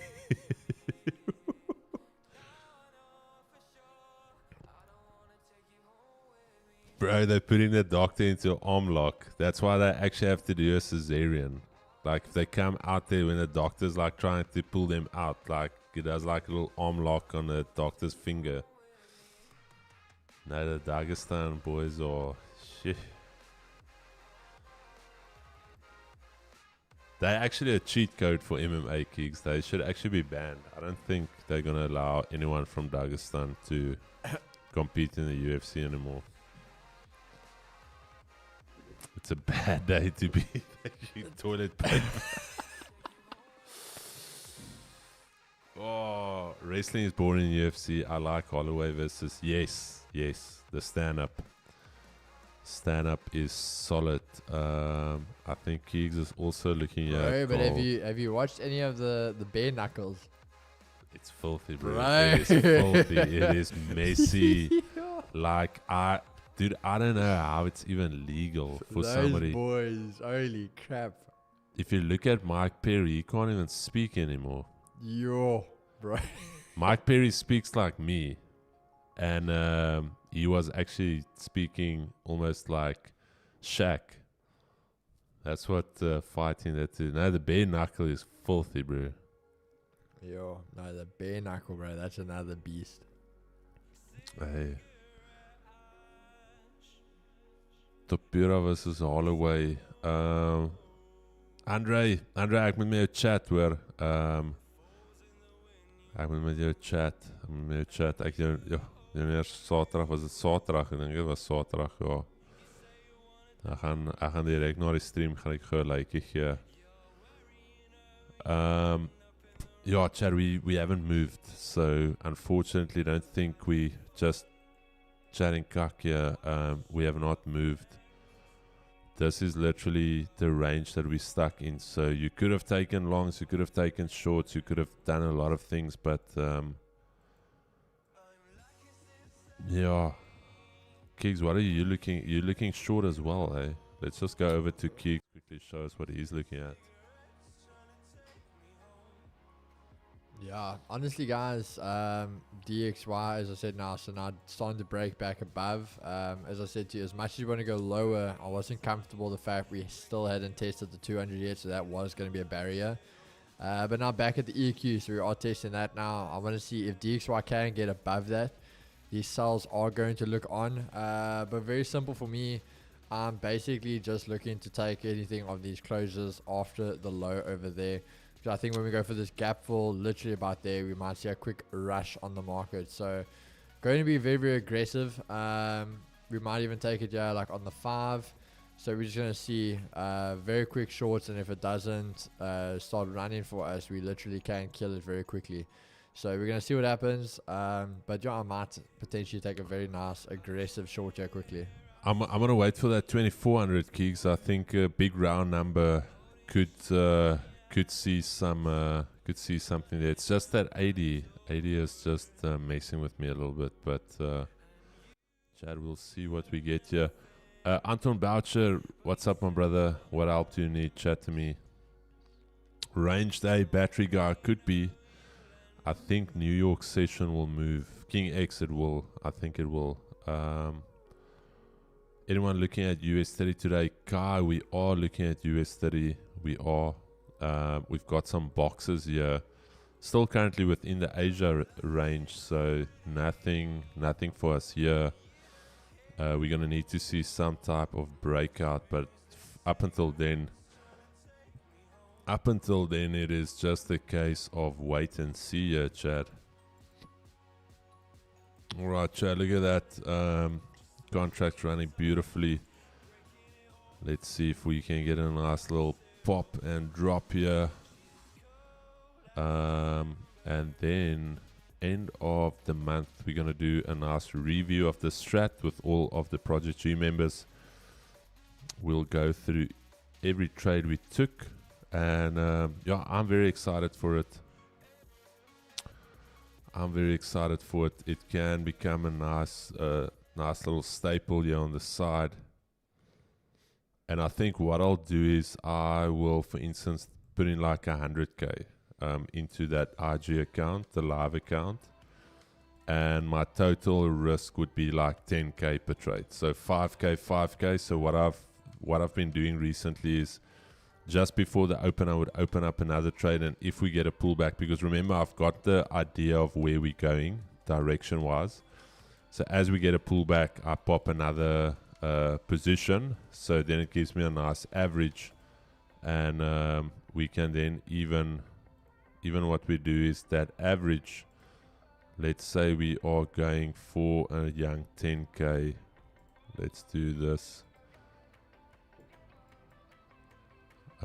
Just gives you a good position to get out, but yeah, looking forward to that. And if that's something easy on the side, even if you make 1,000 rand a month of it, or you make it 10k or whatever, it's something nice. It's something relatively straightforward and easy. Not easy, easy. Because some of you are easy fans, it seems. Easy. Now I'm kidding. G easy. Alright, guys. Let's see. 5 minutes. And also, Chad, we are going to call it a little bit earlier here today. We just need to have our office meeting. We couldn't have that meet, so I'm looking 2400 might take some trades there. Kicks, I'm gonna have to do that stamp removal quickly, so I'm just gonna throw in your screen. Chadwell, we'll be back 2400. I'll check you guys now. Yeah. I'm gonna have to, sorry bro. Fine. Guys, as I said, I'm literally just looking for a quick bit of a move. Yeah, personally, I'm not happy with this. We are hitting that 200 and the EQ at the same time, but this might be a bit aggressive. What we can look for long term, yeah, it's just to see the retest, if it can hold that level and then take it underneath. Then we can look here.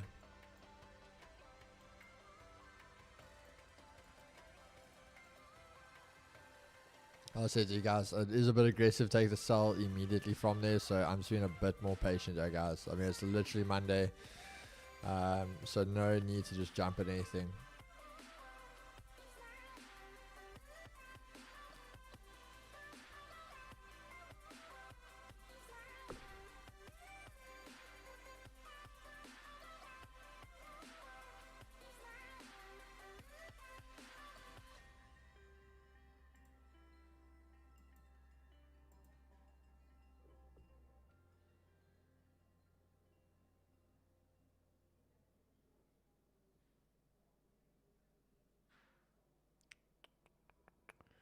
Let's see. I really hope this thing doesn't run away from us now, Chad.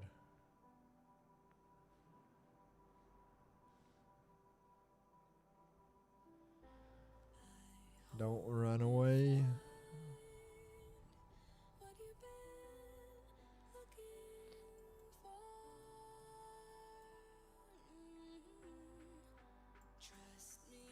Just stay over here.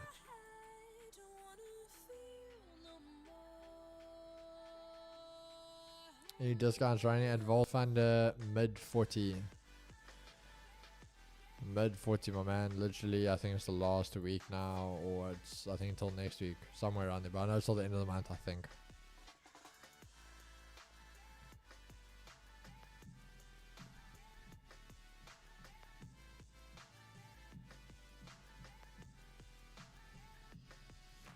Alright, guys, we want to see this retest here, see what it's going to do.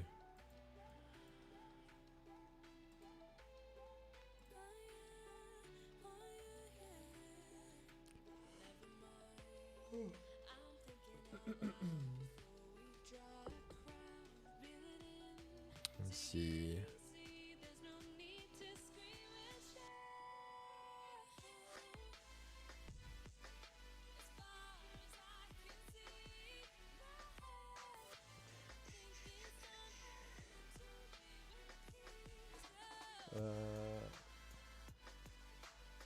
Sugar Sean, yeah, he's the beast, bro.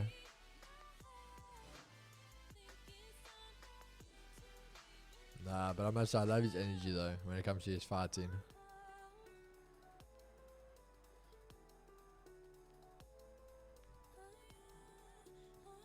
So wait a little bit more and then we're gonna enter on this trade there, guys.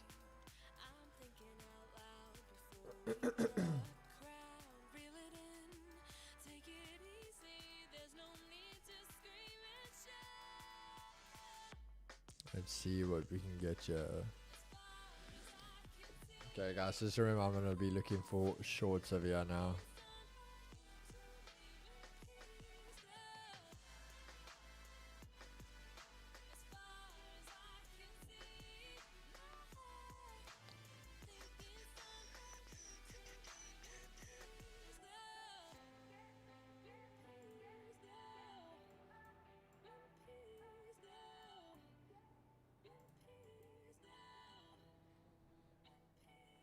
Oh, don't run away from us now.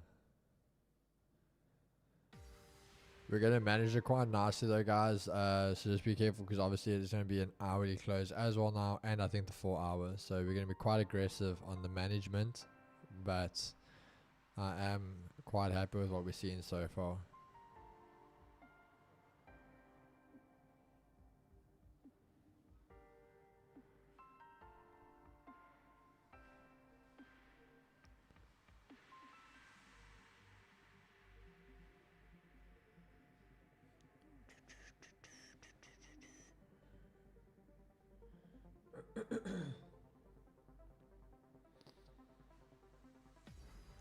Okay.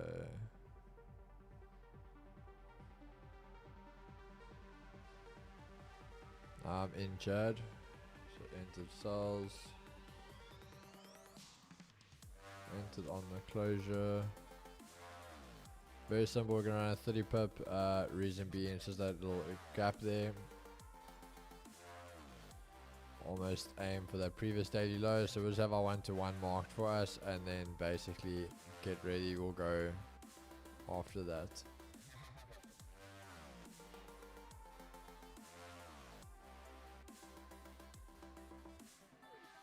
Okay. So we know this should be a little bit of wiki, I don't mind. But if we start closing above, then obviously we can kill it.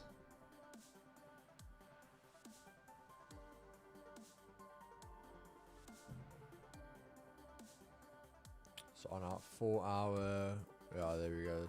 Saw that nice bit of a break. Still closing above, so that's obviously what we're going to watch out for on the 4.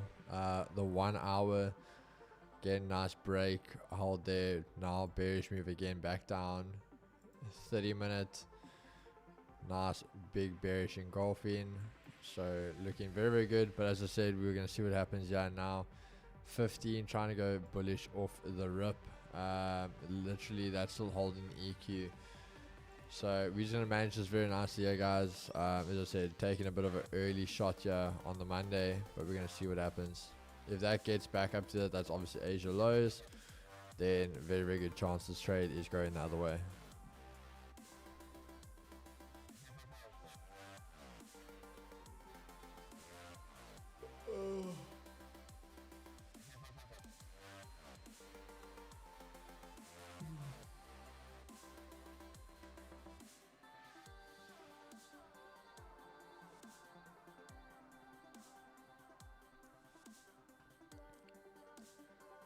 Is it around the seas?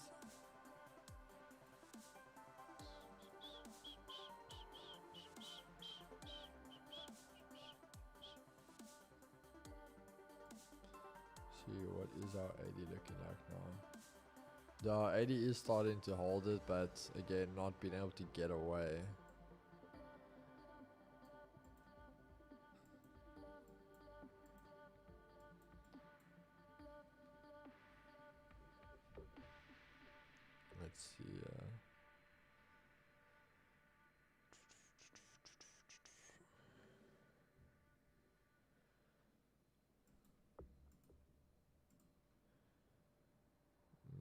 DX1 not really pushing away yet.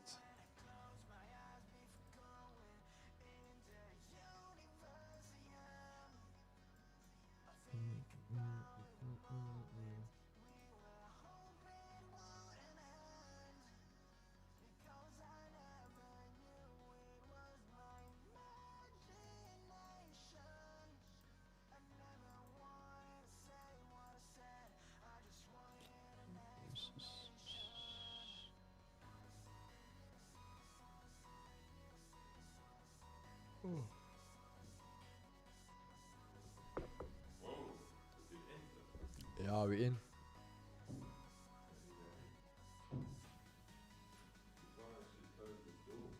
No.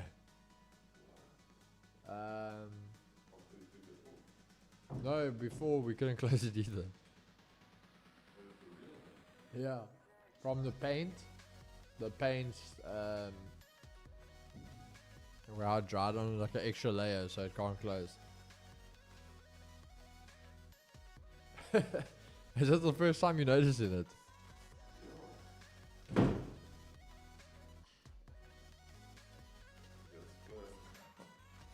Well, now let's just hope you can open it.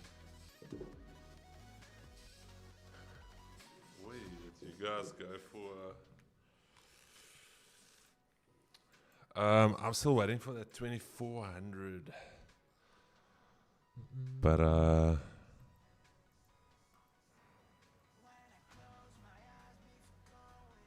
this Nightbot, I think we need to check. I don't know why it's blitzing all of the messages at once. And Nightbot's just going for it. Yeah. Let's just see what time is.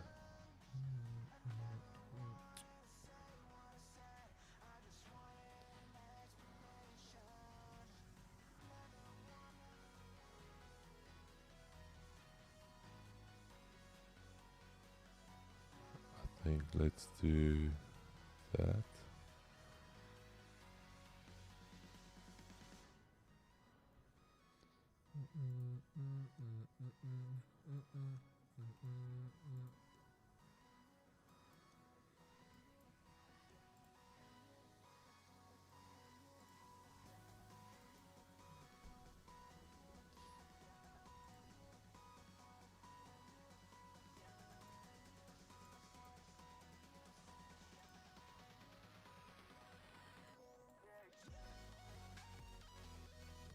There we go, chat. Alrighty. Execute on the 5 or the 15? 15 kicks. Seems that. No. It was the 15 and then we executed on the 5 closure, Okay. but the 15 closed at the same time, so it would have been either one. Yeah, chat. I might get a late entry after kicks. I'm just waiting for that break of 2400. What I will say though is if we break below, I'm not going to wait for like a physical retest and like a bullish candle to close. I'm actually going to take it on once it's created a top wick, then the break, because I think there's some liquidity to go to last week's low. So I will let you guys know. I don't actually even, like, I'll let you know when I execute, but you guys will have a better entry with kicks. So I don't want you guys to add additional risk, because by the time I'm entering, you guys will already be 20 pips, 25 pips up.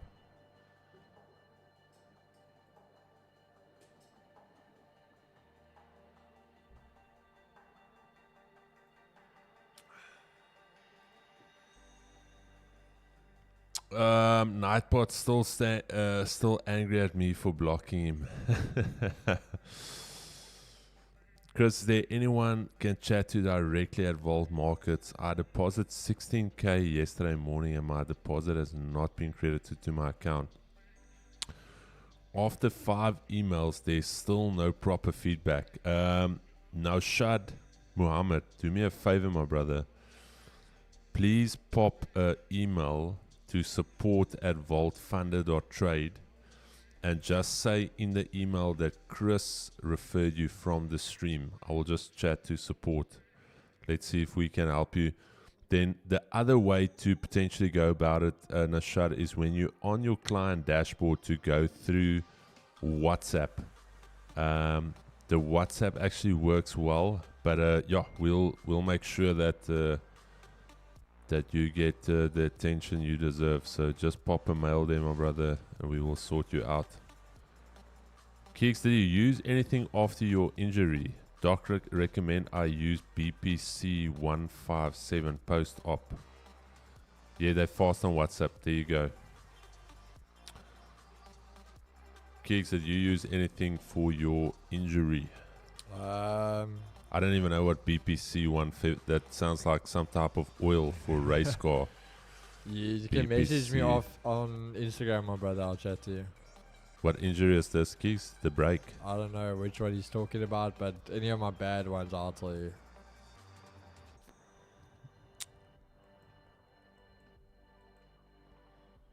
Awesome, much appreciated. No problem, my brother. BPC 157 on Joe Rogan.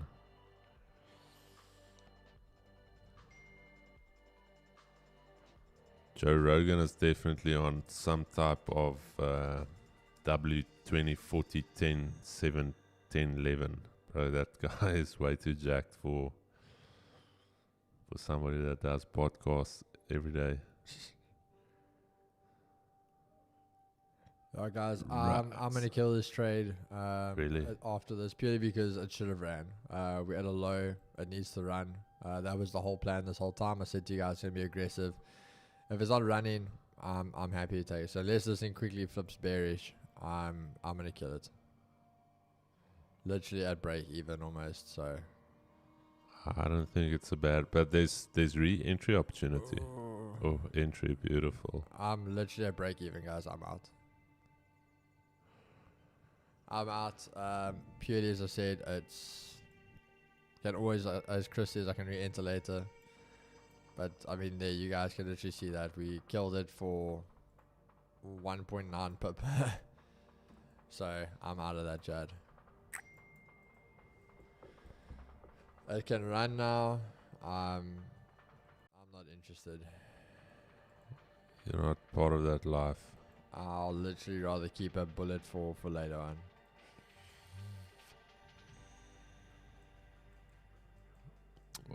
Chad, yeah, I'm looking at 24. Yeah, this will also be my, yeah. Of course, they'd literally run. I got about no top week kick. So, yeah. So Chad, again with me, also I'm going to be very aggressive. If we Chad, if we close below here, nice top wick, and on the break of that low, whichever, if it closes below here, I want to take a sell, and my stop is going to be very tight. My stop is literally going to be like, okay, it's not very, very tight, but like 16, 17 pips. I'm going with my normal risk, so I'm technically only risking 0.5%, because that is if we get below this 2400 level. Because look at DXY now. DXY is struggling from that little grey box we drew here. And now it's between this other grey box from the daily. Let me just see. This is the daily perspective. Yeah, that little daily support level we've got there. Let me just do this.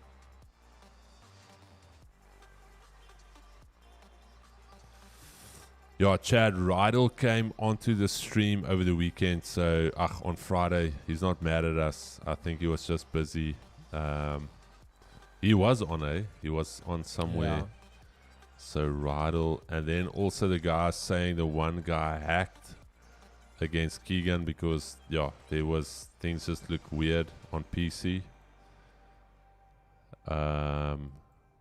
His players were faster, stronger. So we'll actually do you remember where it is, Keek? So we can actually just ban him. I show speed clips. Yeah, That's so your I advice. show speed clips will be banned forever. stream, and I've seen my own grade 2 quad tear heal to clean scar tissue 3 weeks. Damn, bro. BPC TB500. TB500 sounds like a racing series. We're racing this weekend in the TB500. Where we actually tear our quad muscles and see who can heal the quickest. Can we get Dana White to promote that? People that heal the quickest. Platelet therapy. Yo, boys. That was probably because he has a custom team with custom players. Yeah, that O was cooking. God, that was ridiculous. All probably 92 plus players. Sent you a DM, Keegs. Chris, you could check out more peptides. There are a few insane ones. I don't even know what a peptide is, Etty. It sounds like it though. Peptides. Sounds something like you'll hear in surfing. Like there's riptides and then there's peptides. Like the riptides are the dangerous one. The peptides is where the people swim. Just stay away from the riptides. So you guys are saying he cheated for real. Yes. King X, here's the thing though. Keegan is not bad, and nobody, like, even the guys that were good, like we still had like a good game. I think I lost 3-1. And then you get a guy that almost popped a 10-1 on Keegan. Like, my no only thing way, was, bro. so guys, No way. my whole thing was, I was like, it was chilled. It was chilled, honestly. Because I was like, whatever. But like I was saying to the guys, like, I mean, his shots were almost 100% accurate. He didn't miss. His Oaks was just so much faster. Like, I touched that ball and he was on top of me. And then the guys came back saying, you must check him out because on PC and that he had hacks on and all this. So, I don't know. You guys tell me. Trading made simple. Uncapped traders. Okay. Chad, I think we're gonna call it. Yeah, I think we're gonna call it. We still have to run a quick meeting. See, that was a good manage there on goal, guys. But yeah, I don't think it was bad. Maybe we would have been stopped, or we're getting close to basically stops. Okay, Chad, it is quite late in the session. We stuck in this range. We can wait here till 12, and that's again already late. So I can tell you we're going to get a trade here this afternoon. We're going to either get a trade from here, or we're going to get the longs from here. I'm liking the longs, Chad. I like the longs. I think if we can get above there, things are looking saucy. But it is Monday, Chad. Nothing has really happened here. US 30 rejecting that 200. DXY rejecting that EQ, that daily pivot. And let's just see. JC Strat, Chad, you know what? It is a Monday. I want to trade this like I would trade it if it was real money. We're going to lock it in here.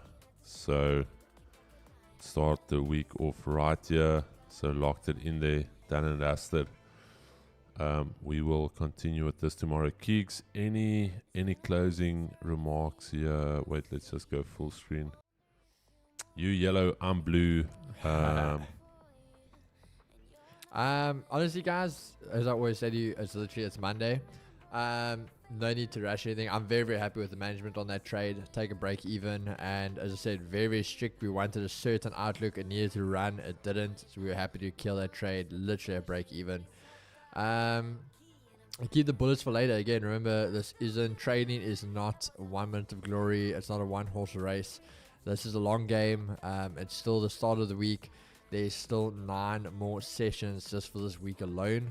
So no need to try to rush anything. If I've showed you guys anything, the new US City strategy purely for prop firms is one trade a day. And we just passed phase 1 with that. So again, it's about the long term. Think about it there. Don't rush it. Just be patient.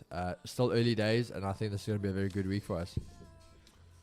Your chat, this camera actually makes me look very shiny. I don't know if I'm that oily though. Flat, bro. But anyways, Chad. Yeah, big shout out again. Ed, I'm going to chat to you straight after our meeting here. But yeah, I think it should be anywhere between 1 and 2. Yeah, chat. Ultimate Trader has started. You guys would have received your emails for Shaq's team meetings. You would have received the meeting calls for me as well, starting off this week. Keeks already had one with his team. Yeah. I think that's why he was in the lead. But Chad, remember, it's the long game here. Beautiful gaming PC up for grabs here. 32-inch gaming monitor, second prize. And then gaming peripherals like, yeah, Chad, let's keep it safe. And again, as Keegan mentioned, new week. Just some admin stuff. Project G, be sure to check !G. And then also this week we are getting Jeremy in the office, who he won the Project G fly out. So we're flying him out. Next month we'll have another giveaway winner from Project G. So be sure to join Project G. Craig helped also. I think I know who Craig is. If I'm not mistaken, I think Craig is family of Peter Myberg, if I'm not mistaken, if it's the same Craig. But anyways, Chad, we'll see you at 3. Same place, same time. 10K, baby. Thank you so much. And then also, from today going forward, I will keep you guys updated for the blanket drive. We're already getting some quotes from commercial suppliers for the blankets. And then also we're chatting to the guys in Cape Town to make sure that there's somebody to actually go and give out the blankets. So maybe what I'll do is, once we've got confirmed dates for Cape Town, if you guys want to, you can maybe go and join the team from Vault Markets there. And yeah, go and do a good deed because you guys support the channel, even if you didn't give whatever. Like just being there as well. So Chad, peace and love, baby. We will see you guys a little bit later this afternoon. Awesome. Cheers, Chad. Cheers.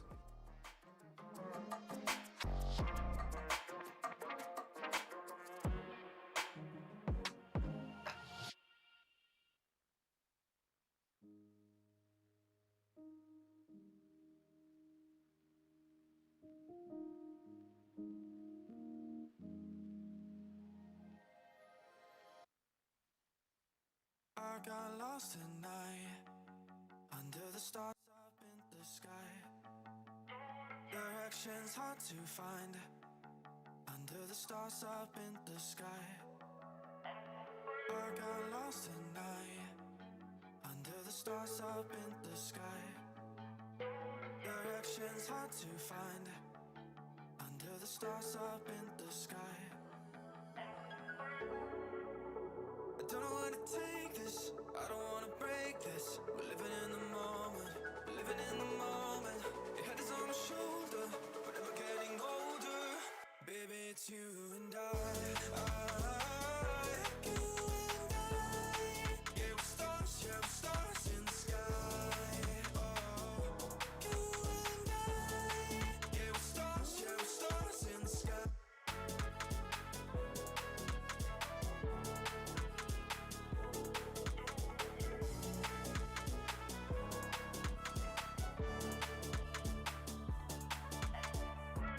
You say that you're leaving me,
thought